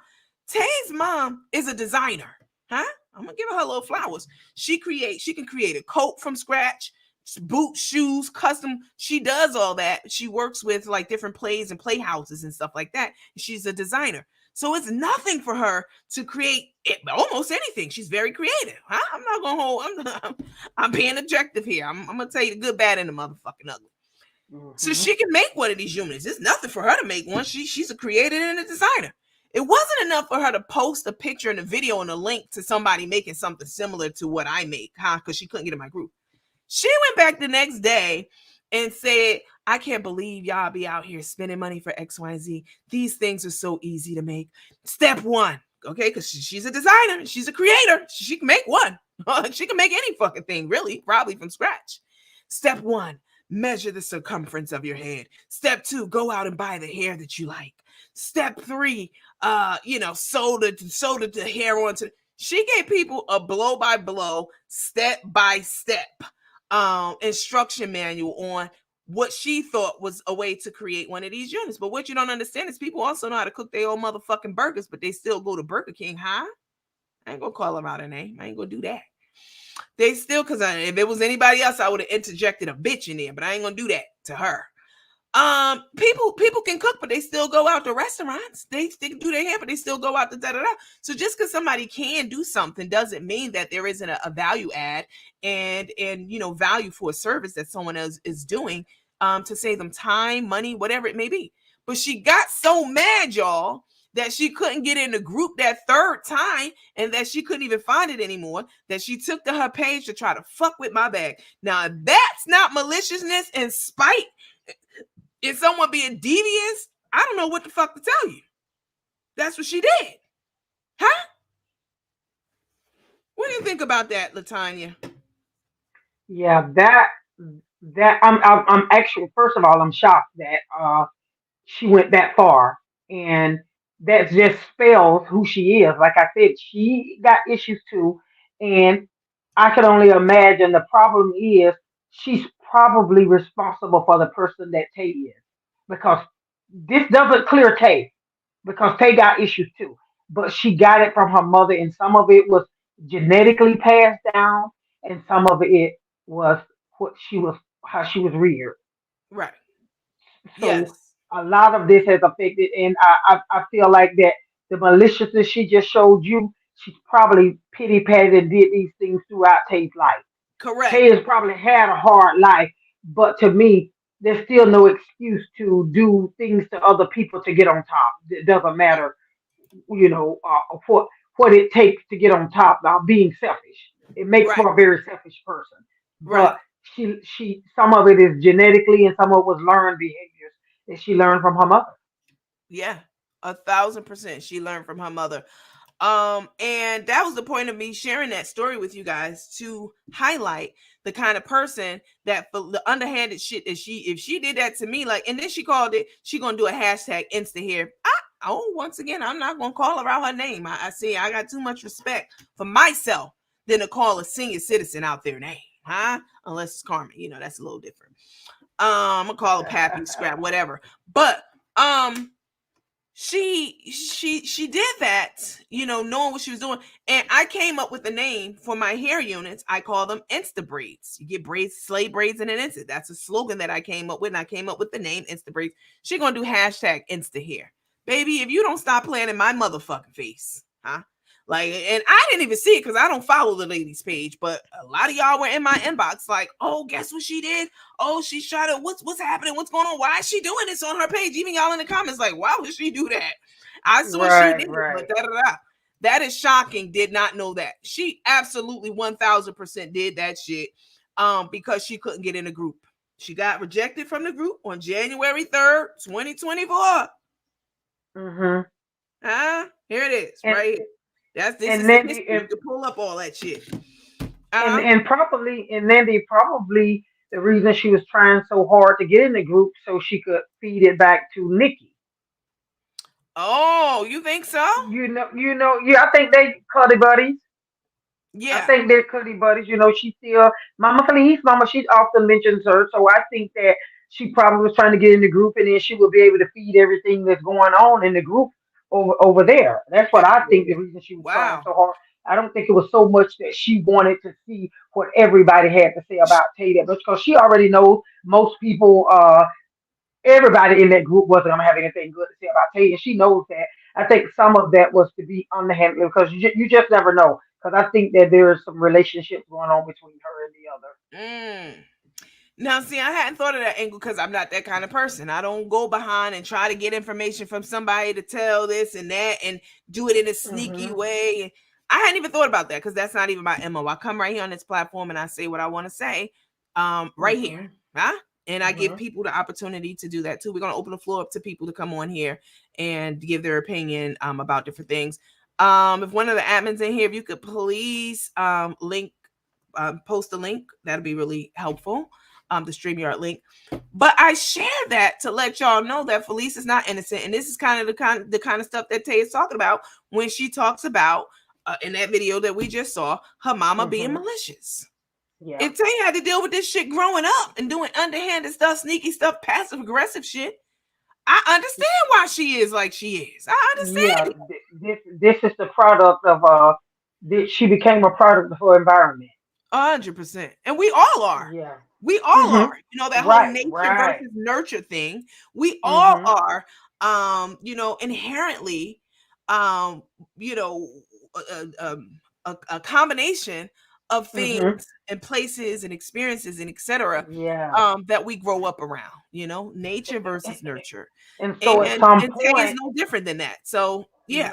You yeah, said and what? at some point, Tay began to believe that is the way it's supposed to be.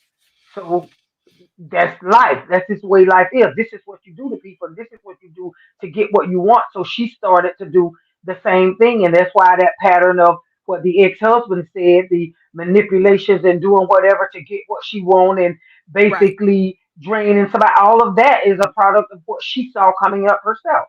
Yeah, for sure. Definitely. Definitely agree with that. Anybody, so you guys, the link is posted. Come on, you guys, let's get in the chat. I know a few of you were already in my inbox talking about it, and I talked to some of you on the phone. Come on and give your opinion. You don't even have to show your face. All right. You just come on and let us know and sound off and weigh in and let us know your thoughts and opinions on this.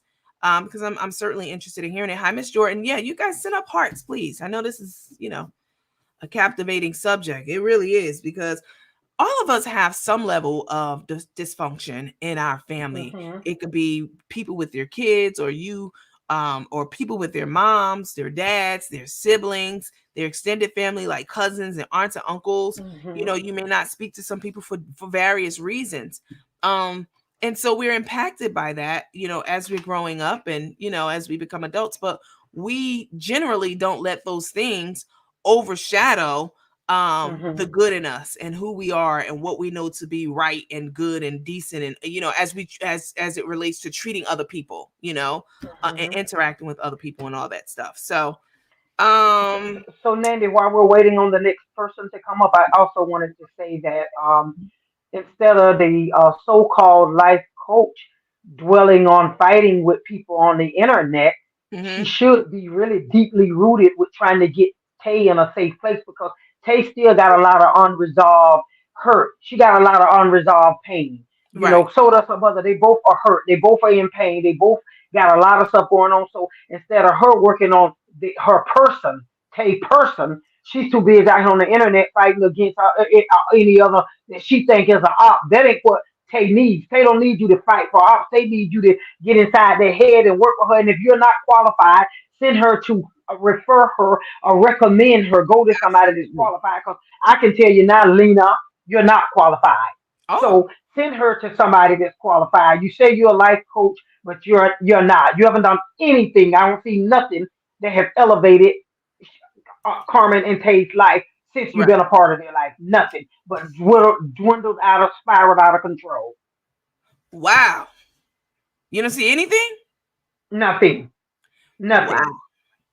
Yep. Absolutely nothing. I mean, look at it, Nandy. Look at you know, if you got a real life coach putting positivity in you, they shouldn't have lost their pages because that life coach should have been on them about, you can't do this. Don't, ignore these Right. people.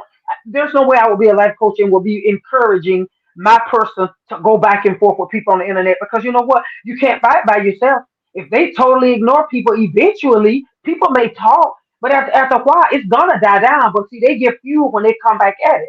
But if she was really for them and trying to help them be in a better place, she would Right. encourage them to tune out the internet and focus on themselves, focus on their Absolutely. businesses. But instead, they've lost. social media pages, which means they lost income. And Mm-hmm. like I said, they're both miserable. And I'm not just saying it; they age like crazy. If you go Yeah. back to when they first started dating, and you look at them now, they both have aged like Oh yeah, crazy. for Um, sure. um, uh, uh, uh, all this materialistic. Kay mentioned in the video about being materialistic, about her mom being materialistic. Well, you are materialistic. Your mother may be too, but you are materialistic. I mean, True. who does that? Who blows through the type of money y'all blow through for designers? Who is that dumb Right. to make these designers richer? Like that. Okay, I understand if you want you a Gucci bag here or you want you a, but when you just repetitively going dropping that kind of money for show, for Right. what? For what? When there's so many other things that you could have done positive with that money, with investing and with making it come back. But see, you can tell they've been hit because when the last time they've been on a plane for travel, ever since that page been gone, all that flying every other week stopped. Other than Yeah. when Carmen had to go for business, but all that flying here, Hawaii, Jamaica, or wherever else, all of this for no reason, just Right. burning through money. A real life coach would say, "Hey, you grown. I can't tell you what to do, but let me sit you down. Let's talk about this." I have these conversations with my nieces. Quit blowing Right. y'all money. Quit getting your income tax and be broke next month. I have these conversations. So my thing would be, I don't see any purpose Lena her serve other than getting out there fighting against other social media influencers who don't care for karma. That is all she's doing. She's really more of a wedge and a downfall in their life. I think they would have been better off without her. Wow. A wedge between family members because Yes. um Lena has a family, right? She has kids and she has her sweet little grandson. He's so sweet looking. Um it's just precious is what I mean. No shade because Hmm. I'm not going to shade a kid and he is very sweet. See, I can speak I can speak on both sides of the coin, sweetheart. Just because I don't like your ass doesn't mean that I'm gonna kick somebody back in around you who has absolutely nothing to do with you. Like how she dragged y'all on her page, talking about y'all are bullies. See, so she has people who are close to her. The fact that she protects her, she loves her grandson. You can see that. Hmm. The fact that she, is very protective of him, and she do anything to salvage, any rift that they may have in a Hmm. relationship that they have between her and her kids. She doesn't have that same energy for Carmen and Ashley at all. Exactly. Exactly. Because I can understand police and Tay may be a done deal. It may just not be any hope there. But Lena Mm-hmm. has never tried. Ashley and Carmen hadn't gotten that far that it couldn't have been fixed. Even if Ashley doesn't want to have a relationship with Tay, she doesn't have to. But Right. if Lena was a real life coach, she would have somehow tried to blend up, do enough that Carmen and actually get a little bit of a better relationship. That they're on speaking terms, they're on visiting terms. That Carmen can go there and visit that little girl. The only time Carmen gets to see that granddaughter is when she's with her dad, Right. and she gets to see her when she's with her dad. And Lena doesn't care. And Carmen can't see that nobody gives a damn about your family and your folks. You walk around here calling Ab your son, but Ashley don't even claim your. I mean, but Tay doesn't even claim your grandbaby. She said I don't have any grandkids. Right. But you right here, my son Ab, my son My son. Ab, Yeah. Ab. And she does not and she does not put that same energy into Carmen and her daughter or Tay and her mom. She's not interested. Lena is the kind of person you could tell from the comments she left when I was on Darnell's show. She's not a person who is interested in hi, we have a guest. I know that you're behind the scenes and you're waiting to come on. Give me 1 second and I'll put you on. I just want to say this. Lena is not a collaborator. She's not about bringing people together. Like you said, I agree with you. She's more of a wedge between these relationships between Carmen and her daughter, Mm-hmm. Tay and her mom, anyone and Right. everyone. You know what I'm saying? Except she's going to protect her family. Yes, she should at all costs. But don't call yourself a therapist or so-called transformational coach when you haven't transformed anything. If anything, you're going in reverse as opposed to Exactly. forward. So um Exactly. let me bring this person on. Hang on 1 second. You guys, if you want to come on and weigh in, you do not have to have your cameras on. The link is in the comments in the chat. Okay. Hello, who's on with us? Miss Edwards. Hi, Miss Edwards. How are Hey, you? I'm good. How are you? I'm well. Thank you for That's asking. good. Very much so. We want to hear your opinion. Go ahead and sound off on this Yes. topic, please. My opinion is, and I basically the situation that's going on now with Tay and her mom, I basically can relate to that. I am 39 years old, and me and my mom have had the same toxic relationship that Tay and her mom have. But from like you and the guest was saying, um a lot of the reason why Tay is doing what she's doing is because of her mom. You know, as the old people say, when I was young, I did things as a child, and when I became an adult, I became better. But um this is a generational curse.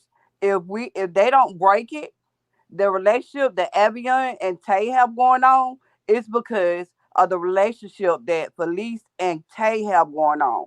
So just like my situation, if I don't break the curse that me and my mom has together, guess what? I have two kids. So if me and my mom don't get along, guess what? Me and my kids are not going to get along unless you break the curse, unless you break that cycle. And a lot of things, and I see Tay and Carmen, and oh my God, they are hilarious. And I'm young, but they are hilarious. And Carmen is going down. Oh my God! Before she got with Tay, she had a little, what she was doing good for herself, but Tay had brought her all the way down. And then Wow. another thing that I had to say was, I hear her say that Avion, she would break her neck for Avion, no matter what he did. But you're not letting Carmen see her daughter or her Right. granddaughter. Carmen was in Victoria Live, like, oh my God, like White on Ride. Oh yeah. We Oh, used they to, were I very used to love close. to see Victoria with Carmen, but Oh when yeah. Tay came in the picture, and I mean that should hurt Carmen to let her know, spend time I'm with sure it. Evian. I'm sure it hurts her. Yeah. And even at Mhm. Christmas time when she was going through the toys, and she was like, I don't have any grandkids that I can give the toys to. Yes, you do. You're married. You have Married. Victoria. Mhm. But it's like Carmen, I mean Tay brung Carmen against everybody. She Yeah. and Mhm. then get to Lena. Oh my God. Lena is a peace breaker. She's one of those people like we have in our family that love to bring drama between people. Mm. Mhm. She's not a type But of person that wants peace. She's in the middle of the drama, and she Yeah. wants to see them fall. And sometimes we think people are friends, but Lena is not Carmen and Tay friend. She wants to see Tay and Carmen fall. Wow. That yeah, she's that's their downfall. As the old people say, watch the snakes in your corner, because Mm. snakes used to sit behind your back, but snakes are in your corner mhm. now. Snakes are the ones that say, "I love you. How you doing? Anything I could do for you?" Then the snakes, and Lena is their Mhm. snake. Lena does not do anything to like. She's nothing to them. She's the devil to them. Wow. That Mhm. Lena is become that god. That's basically what she is. Yeah, But pretending to be a peacemaker, but Yeah, in the interim, she's a peace breaker. right. And wow. it's sad. And it's sad because Carmen should be educating us younger generation on how to live our lives. Lena should be educating us how to live our lives, and they are a joke. They Right. are a joke to when I turn them on, my kids be like, "Who is that?" They are hilarious. I mean, here Oh I am God. 39, you know what I'm saying? And I used to look at Carmen because, she was doing her seasonings, and I used you know what I'm saying? I'd be like, oh, she was a good entrepreneur. And now she's a joke. You burn Yeah. everything up, you cook. I mean, she's Mhm. a joke. But yeah, that they are literally making their life a joke. And I Yeah. hear you, Mhm. Coach Nancy, say that they need to make a reality show. Baby, it will make I bukus of tried money. to It will tell make them. it will make bukus of money. I Not no tried to cookie tell show, them. Mhm. but I tried to tell a them. reality show. Yeah. They'll make a killing out of it. Yep. But and All right. Mhm. but Hang on, Miss Debbie. Thank you for your input. I definitely appreciate that. mhm. I mean, not Miss Debbie, Miss Edwards. We have two more people who joined. Debbie, you've been waiting for a while. So and then Mike Ray just joined. Hi Debbie. Hello, everybody. How are you? Hi. I'm good. Uh, Good. I'm glad to hear that. What's your opinion so, on all of this? interesting background. I think what we're seeing with Tay is Felice 2.0. I think Yeah. she's the Mhm. upgraded and updated version. of such. I think there is learned behavior, but Mhm. Tay has picked and chose what works for her through life. Oh, Right. She knows what Right. to get from people. She knows how to manipulate them. Look at how right. many relationships she's been through. Right. Everything is Mhm. materialistic with her. She's Mm-hmm. a Mhm. wannabe celebrity. She Oh, can't blame her mama for this. These are her life choices now. right. Mhm. And to do what she did to Carmen to pull Mm-hmm. her away from Carmen's own daughter and granddaughter Yeah. is a sign right there. Yeah. Mhm. That's all on Tay. Mhm. Mm. That's exactly how I feel. That's We a could great we could talk perspective. about the learned behaviors, but Mm-hmm. these are now choices. Tay's Right. a Correct. grown woman. She's been a grown woman for 30 damn years. Right. She can't blame her mama no more. Right. Mhm. And I Right. agree with Sure. Lena. Lena's not a life coach. I don't even see how she has a platform. She should be outlawed. That's false misrepresentation. Yeah. And Mhm. she's did nothing but hurt them two Yeah. people. Even though I don't care for them, she's Mm-hmm. hurt them. She's hurt them. Yeah. Mhm. Yeah. Right. It certainly hasn't healed the relationship. Everybody, you can't see the comments, but they're all agreeing. Amen. You're Mhm. right. Yeah. Correct. Yes, she's reaping what she sows. You hit the nail on the head. Tay is Felice 2.0. Huh? Mhm. Felice was just talking about Tay. I have a clip of it. Being a show off for social media, et cetera, et cetera. We talked about this at the beginning. For those of you who are just joining, I'm going to reiterate it because it bears repeating. Talking about Tay being this show off and an attention hog, being at the doctor's office and faking her a hospital visit, which she may have. I don't fucking know. But Felice 2 days later was talking with a bloody gauze pad in her mouth at the doctor's office. The nurse walked in and said, "Hey, your husband, boyfriend, whoever's there." And she kept talking like she didn't see the lady standing right there and talking over her, waiting for her to give her attention and get off the thing. She was too caught up in trying to talk to the people and and do her social media thing and outdo her daughter. Huh? Mhm. Right. So, Yep. There's the with repetition. these panic attacks that have been explained to us with Tay has been going on for some time. Police has touched on that. Um, that's an acting out behavior. Yeah. And she Oh, yeah. wants something. She's not getting something. Something's not going her Mhm. way. So that's her way of acting out. Oh, yeah. Mr. Mhm. Mobley told us that. He Yep. told us Mhm. straight up. He told me, and I told y'all. Okay.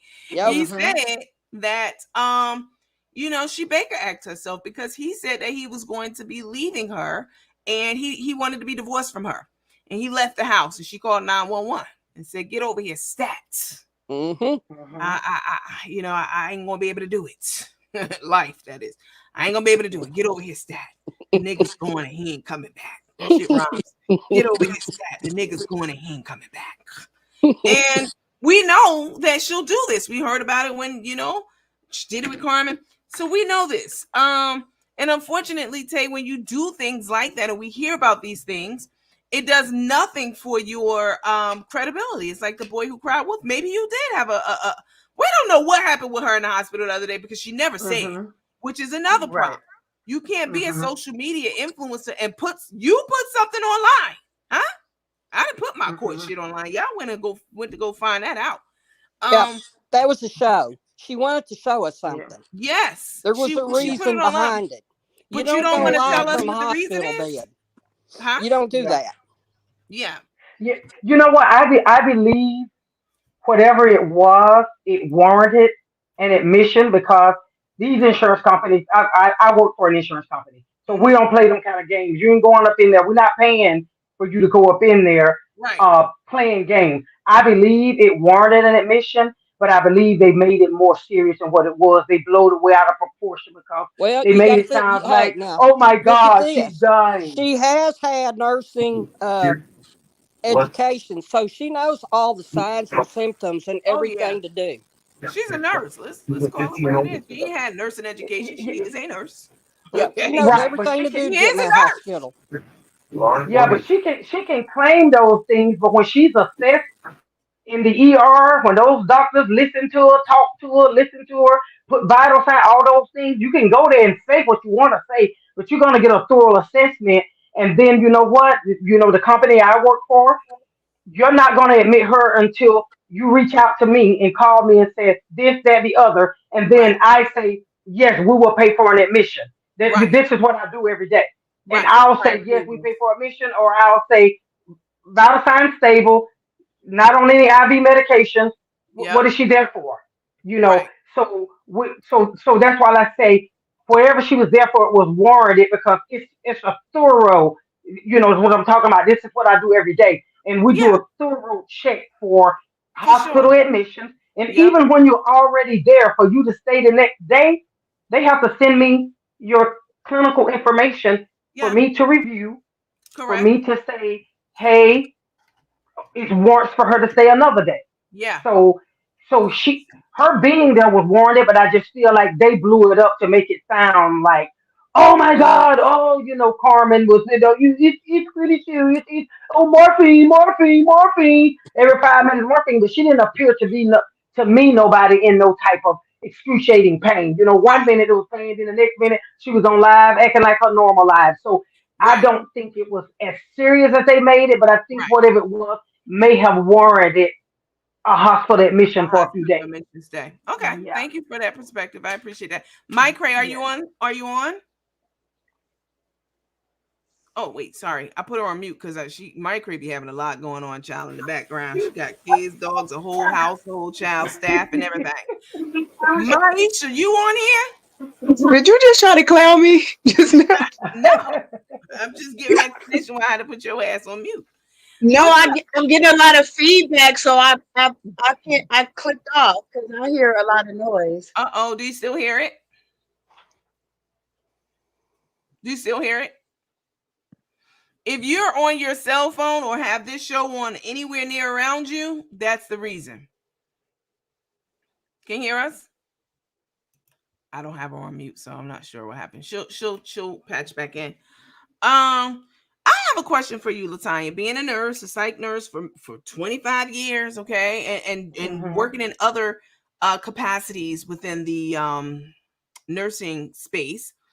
What do Mhm. you think of? Tay was at the hospital the other day, as you well know. But she Mhm. didn't have any machines hooked up to her. There was not one machine for vitals, pulse, oxygen, heart rate monitor, nothing in the room except a pole for the saline bag. What kind of what was going on if she was so if she was so debilitated that they had to admit her? Huh? Why Mhm. was she in the room with no machinery at all whatsoever? What's your opinion? Well, when she got up to leave, there was a little black box on the bed with wires, which represents they was monitoring her heart. So there Well, was a little box how were on they her bed. monitoring her heart? She didn't have any of the pads or the leads on her What, body at all. well, it would be under her clothes. No, we It still. would be. I understand that. I know that we would have Mhm. seen that. They would first of all, as you know, as a nurse, I'm not sure. Listen, this I defer to you for your leadership on this now, huh? Mhm. First of all, we would have seen it. We wouldn't have seen it on her chest because she had on two gowns, but we would have seen the Mhm. leads on her forearms, which we saw. There was nothing there, huh? She didn't Mhm. have any leads. There was nothing connected to her. We saw her get up Well, out the bed and do different things. now there's a monitor that you wear home because one time I was having some heart palpitations and I Mhm. had to wear the monitor home. There was no leads on my arm, but the leads were attached to my body and it went under my clothes. Yeah, And I that's had when to you go wear it for home with like one. and I had to Yeah, wear it for like 24 hours. So I correct. don't know if due to the capacity of the hospital with having no beds and Okay. having to push her in somewhere, if they used a portable device, because that little box was when she got up to leave, that Uh-huh. little box was on her bed with the wires that favored the box I came home with. And some of them are monitored for 24 hours, some of them are monitored for I'm aware of 48 them. Yeah, hours. I've had one before. Yeah. Those are So, the take home, but she didn't have the thing on her finger, probably because she had them long ass nails on. Who knows? She hmm didn't have that on. And that's just to explain the EKG. All the other machines with your vitals and things like that that are hmm important to be bedside. She didn't have any of those yeah. things. The room was completely silent. Yeah, Can I I? definitely would have expected more. I would have expected to hear some of the beep beep buzz, especially the way they blowed it up. That's why I said Right. I don't think it was as serious as well. It could have been something as low as heart rate lower than it should be because one of my husband's friends just went through that. He went to the doctor's office and his heart rate was like in the 30s. And Yeah. so it was like, get him in and start. So it could have been something very simple, but I think they blew it way out of proportion. But Okay. it could have been something, and like I won't say a low heart rate is simple, but it wasn't something like I'm dying right now. But whatever it was, it would have had to warrant an admission, or the insurance would have denied it unless they plan on paying out of their pocket to get admitted. Sure. But the insurance company would have denied it if it didn't. If the green lights didn't go off to say ding ding ding, okay, I can admit it.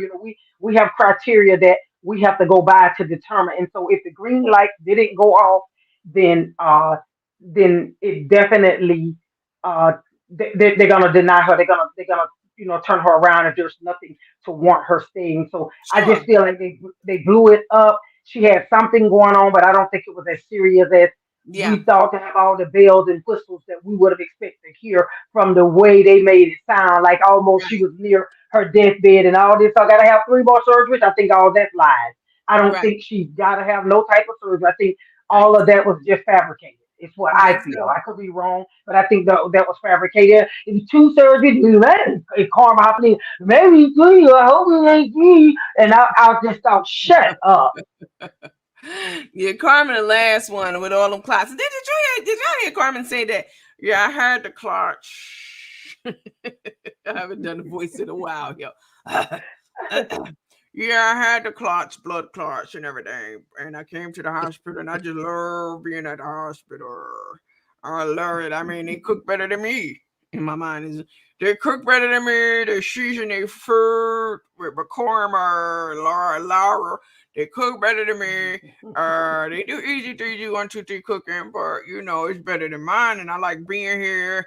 I like the dog. I like the wallpaper. I like the doctor little ting around his neck. I like being here. I just love it. She's what she said. I love being here. I Mhm. love being at the hospital. There's no better place in the world. It's like on a daily So, basis. hey, you And I guys. don't have blood clots anymore, is what she said. What were you gonna Mhm. say, Miss Debbie? So I'm also a retired EMT. Oh, Uh, so okay. I looked at the monitor right off, and the only Right. thing I saw on that monitor was the blood pressure. Okay, Mm, she didn't have a pulse ox on. right. However, that was like day 2 when we started seeing these things. Now, Right. when she Mhm. initially hit them doors, and her chief complaint was heart palpitations, blah blah blah. They're going to start a line immediately in case she loses consciousness so they can run that Mhm. stuff through that. She Yeah. did have a bag of fluids up there. Right. She did say that, they were taking blood and her levels were coming back up. I think she was dehydrated. Yeah. Mhm. Basically, Think it's so. what they look like they were treating her for. Mm, Mhm. Has she had a panic attack? Had she been up, yeah. and dehydrated herself? And with the court thing coming up, just stressed out over that. But that's what I think, because she did have a line started. She was Right. probably on the monitor at one time. Yeah. Mhm. But Downstairs. as Uh-huh. the blood work started coming back and she started leveling out, they probably disconnected all that. Yeah. Mhm. Wow. It could have been something. It could have been something as much as low potassium. I went for a doctor's appointment. They did blood work on me that afternoon. They called me and said, "Go to the ER now." I got Right. to the ER. They admitted me, and they would not let me discharge until my potassium level came up to an Yeah. It went up. acceptable level. So it Yeah. could have been Exactly. anything It could have that been they blew anything. out of proportion, but they Absolutely. immediately said, "I need you to go to the hospital now." And I Right. didn't want to go because I was telling my husband, I was like, I just go Even to the though the doctor tomorrow. result I don't want to go.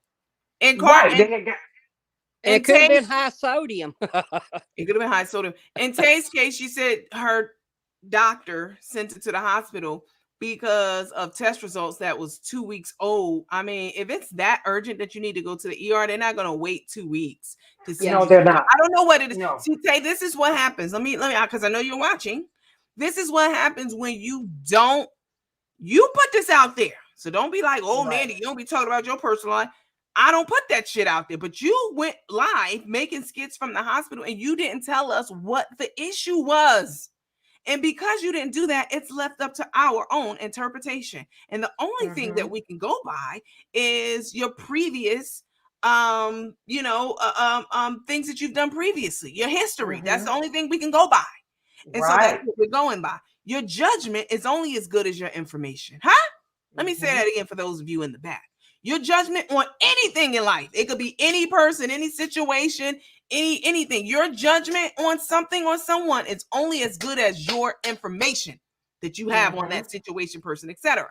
So we're using our best judgment based off of the information that we absolutely know about you. Mike Ray, are you back? Mike Ray, what's going on, Maisha? Are you there?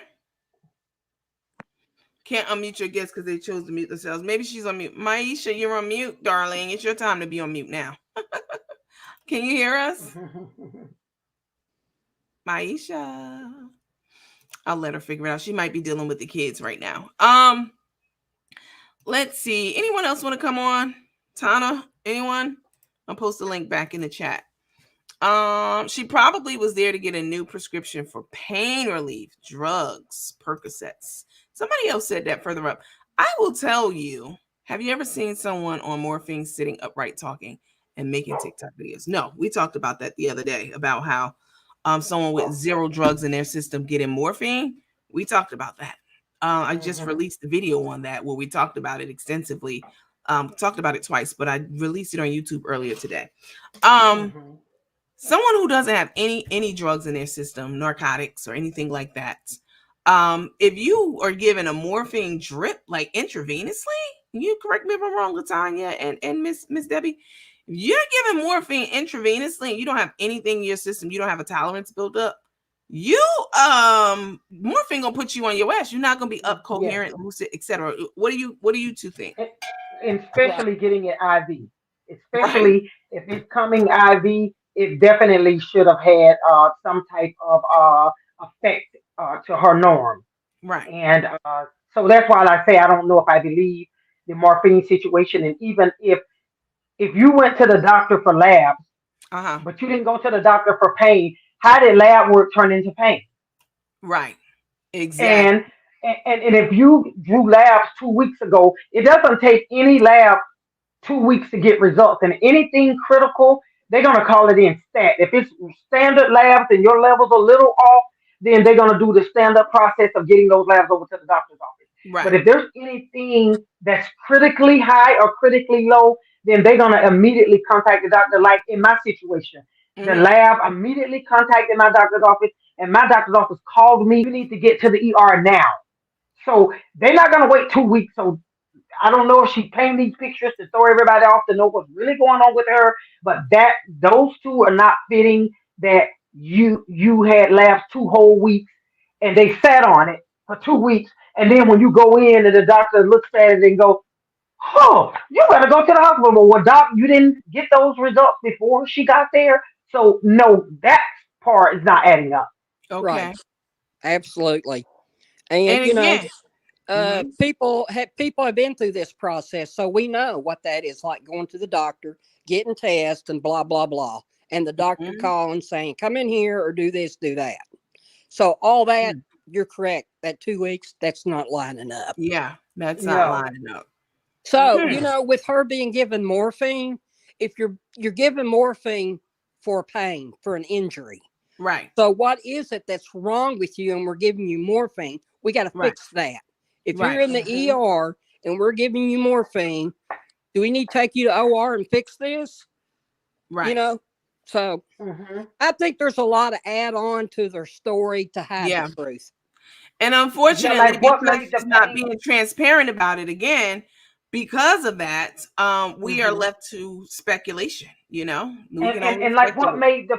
what made the pain suddenly go away after 4 days of hospitalization with a little IV fluids or whatever? But whatever was so bad to have morphine, did it magically disappear? And you're you know what happened? Did it just say boom, I'm gone now? But you know, so it's a lot of lies thrown in with maybe a little truth. but there is some lies in this equation.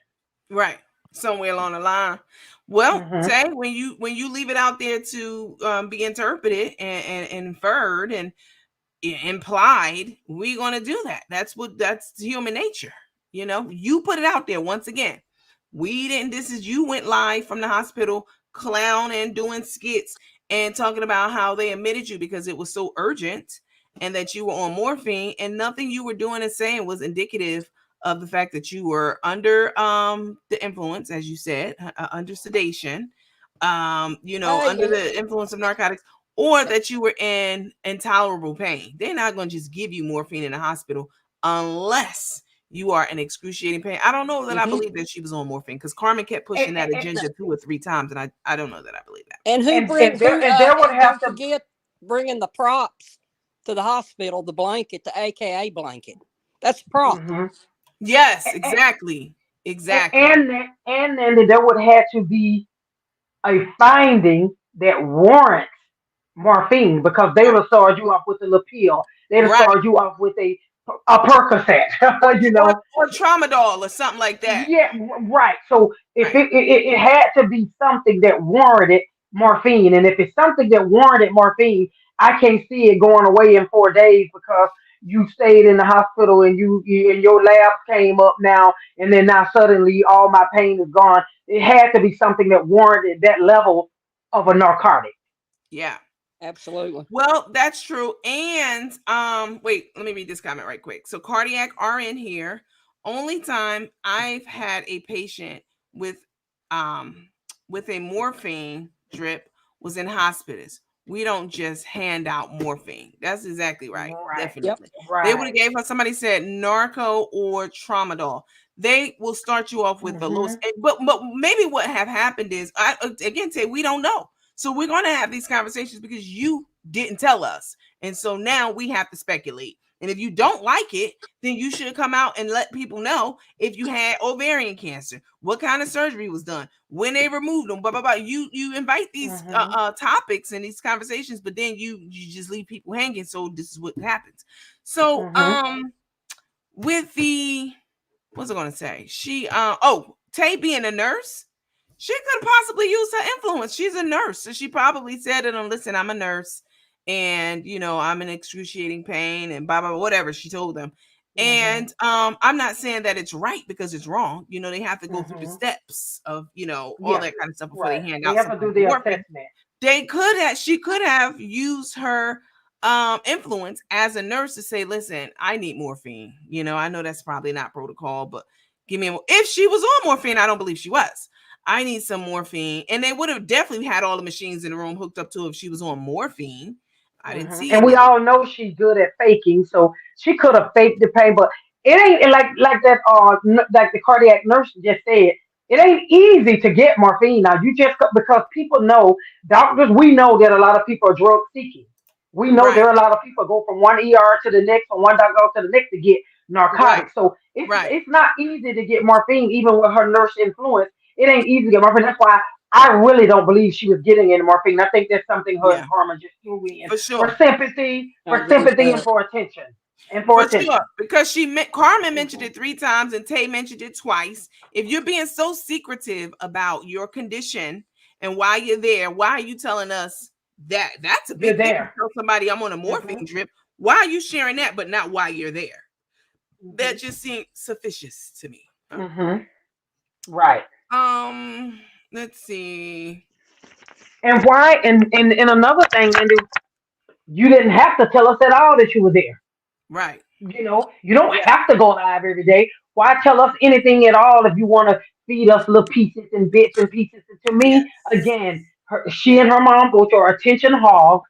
And not to say that, like I said, it may be a reason she was admitted, but a lot of that was being attention hog and seeking attention, Yeah. seeking Sure. pity, seeking cash apps, Yep. seeking, all of that.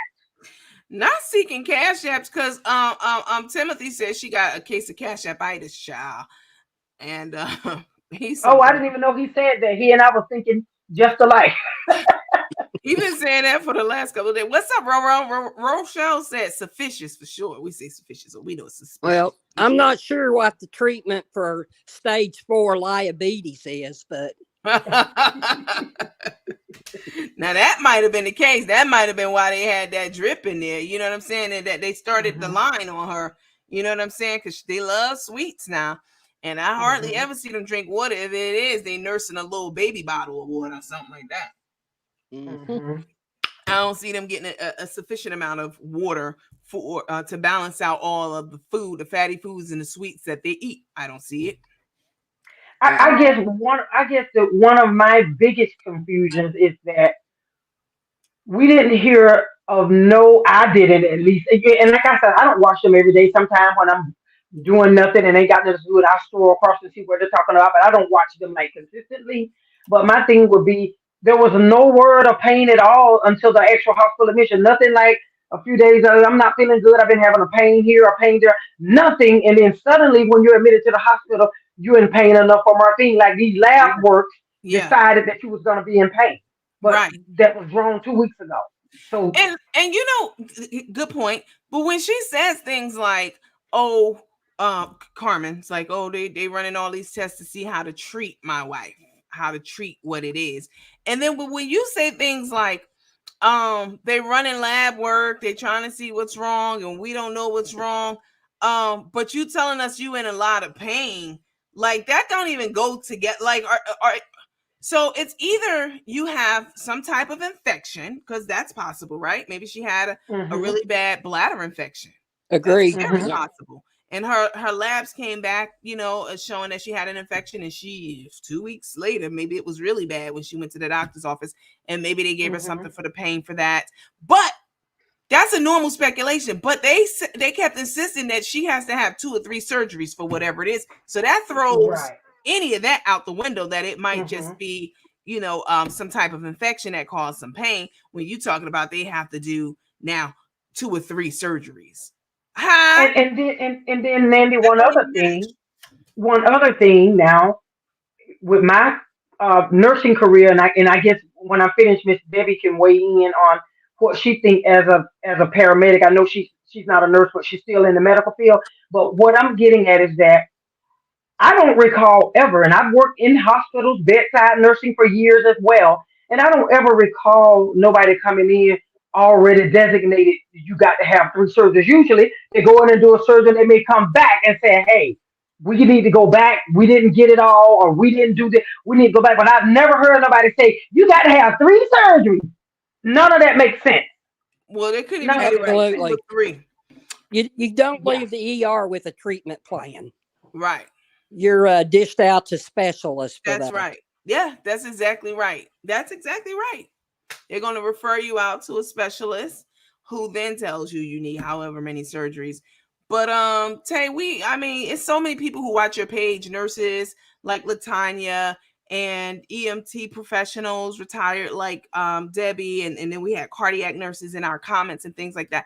So when you say things about your health and you are vague about it, the water's muddy, there are educated professionals who watch these lives who can cross-reference what you're saying with what they know and call bullshit on it. So, and that's exactly what happened. If you don't want us to do speculating and talking like this, I understand that.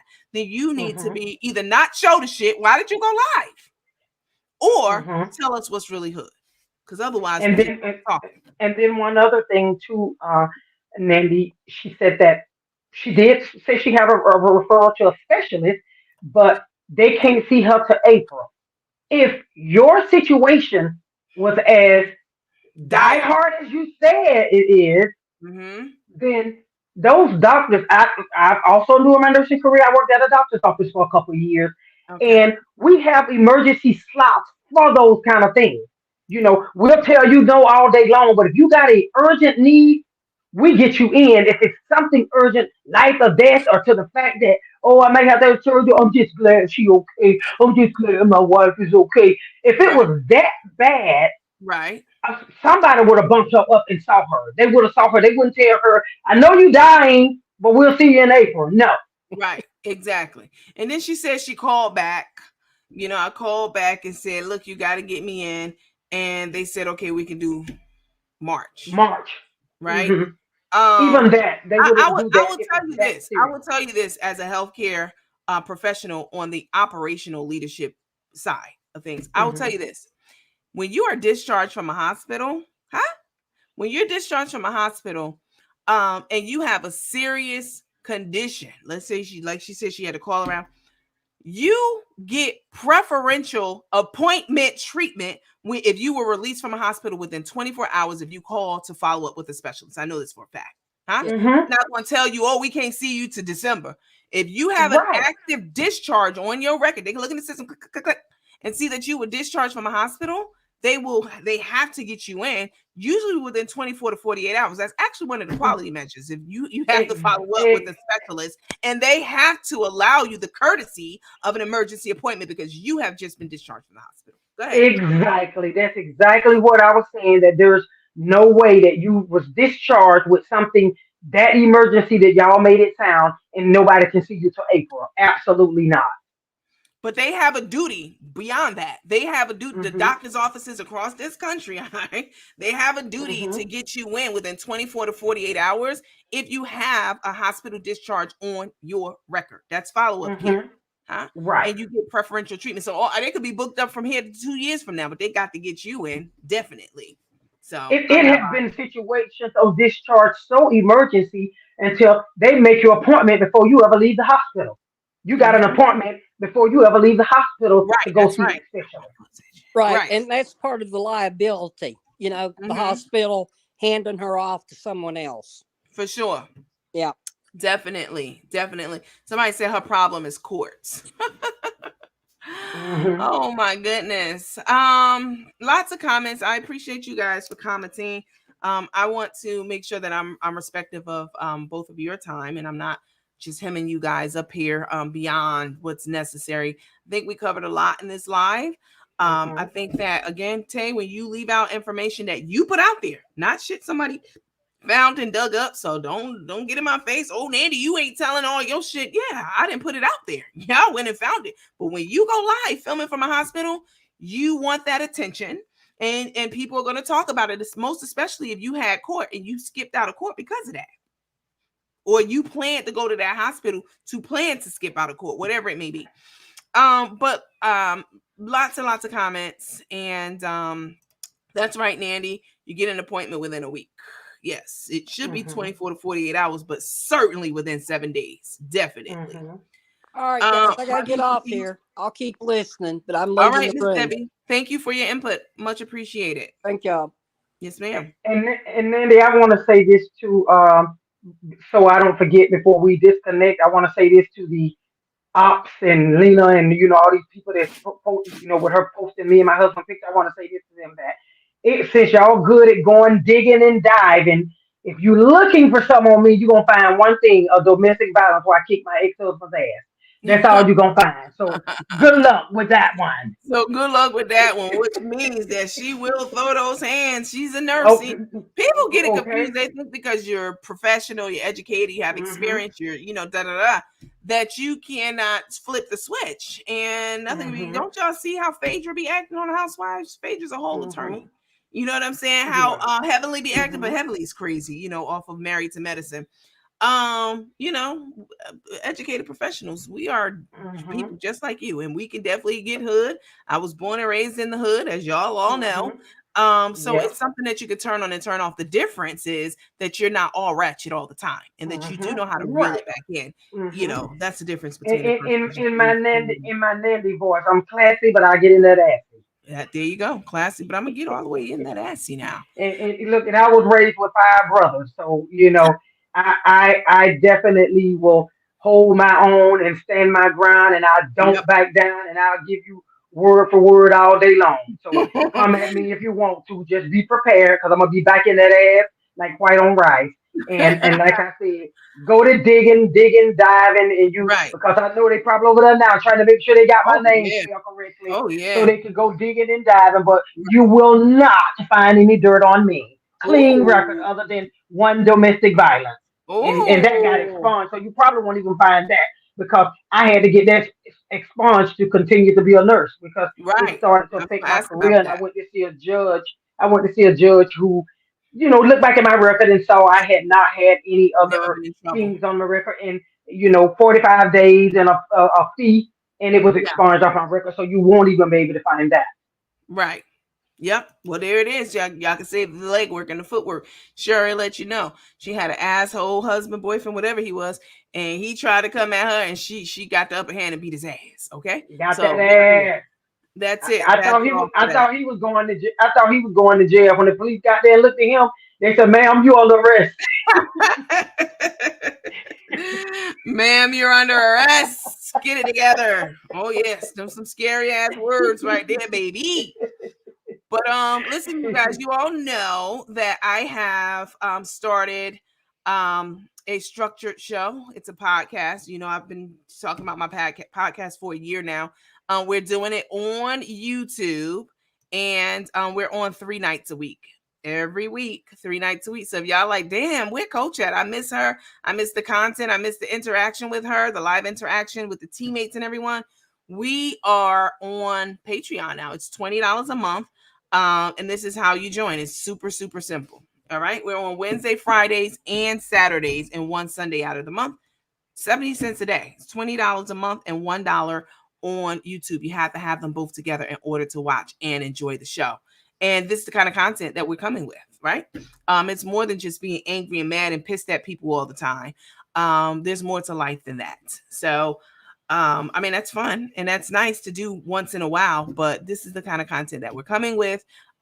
Experts, difficult conversations, and opinions, and hopefully potentially solutions to real hard world problems, family dynamic problems, and just life problems in general. So today is officially Valentine's Day here on the East Coast. It's 1 o'clock in the morning. So happy Valentine's Day to all you gals and gals and guys out there.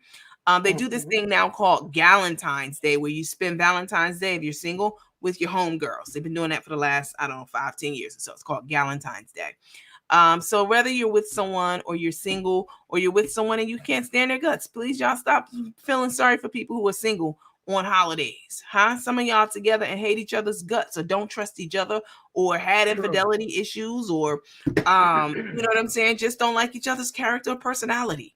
But you together Mhm. just for the sake of being together. We single people, we're very happy. Huh? We're very, Mhm. very happy. I know I am. I don't have to answer to anyone. And if I need something from a man, baby, please believe that I can absolutely make a phone call and get it. If you know what I mean. Mhm. That's not any of your business. Of course, I don't talk about my motherfucking sex life online. That does not mean I don't have access to one. Believe that shit. You Yeah. guys have a lovely, lovely Latonya, did you want to close with anything?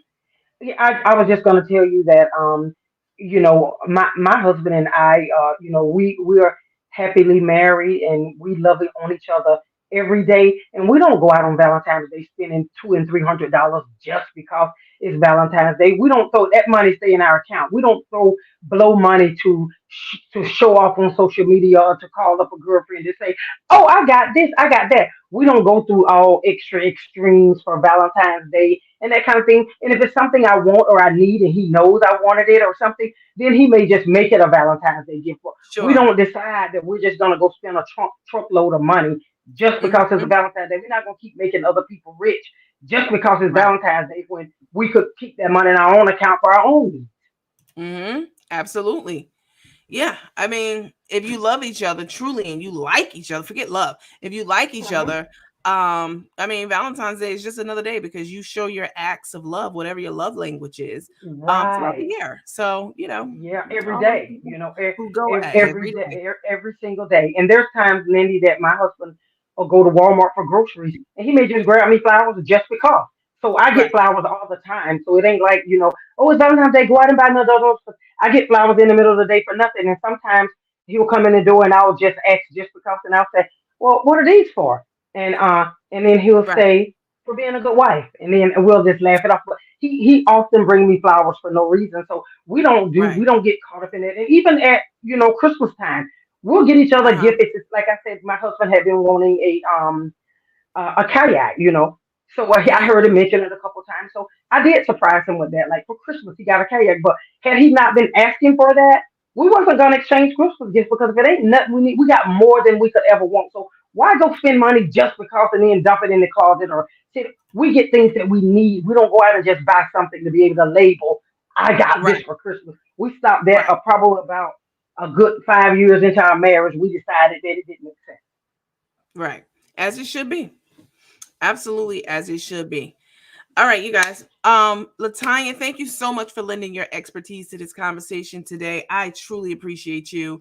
Thank you I'm for so having sorry me. that someone who's supposed to be a healer and a therapist and an example to the community took your Hmm. picture of went and rifled through your profile and then Yes, found a picture of you and your husband, posted it on their page, and called you a bully because you were over here minding your business on our page, just giving your opinion exactly. about something. I mean, that's Hmm. despicable. So I'm Right. sorry that that happened to you. And I wish you guys a lovely, lovely, lovely night. And happy Valentine's Day to you again. And thanks again, Latonya. I really Same to appreciate it. you. Bye, Good night, everyone. See you guys. in the next episode of Bye Nandy After Dark. bye. Bye. Bye bye.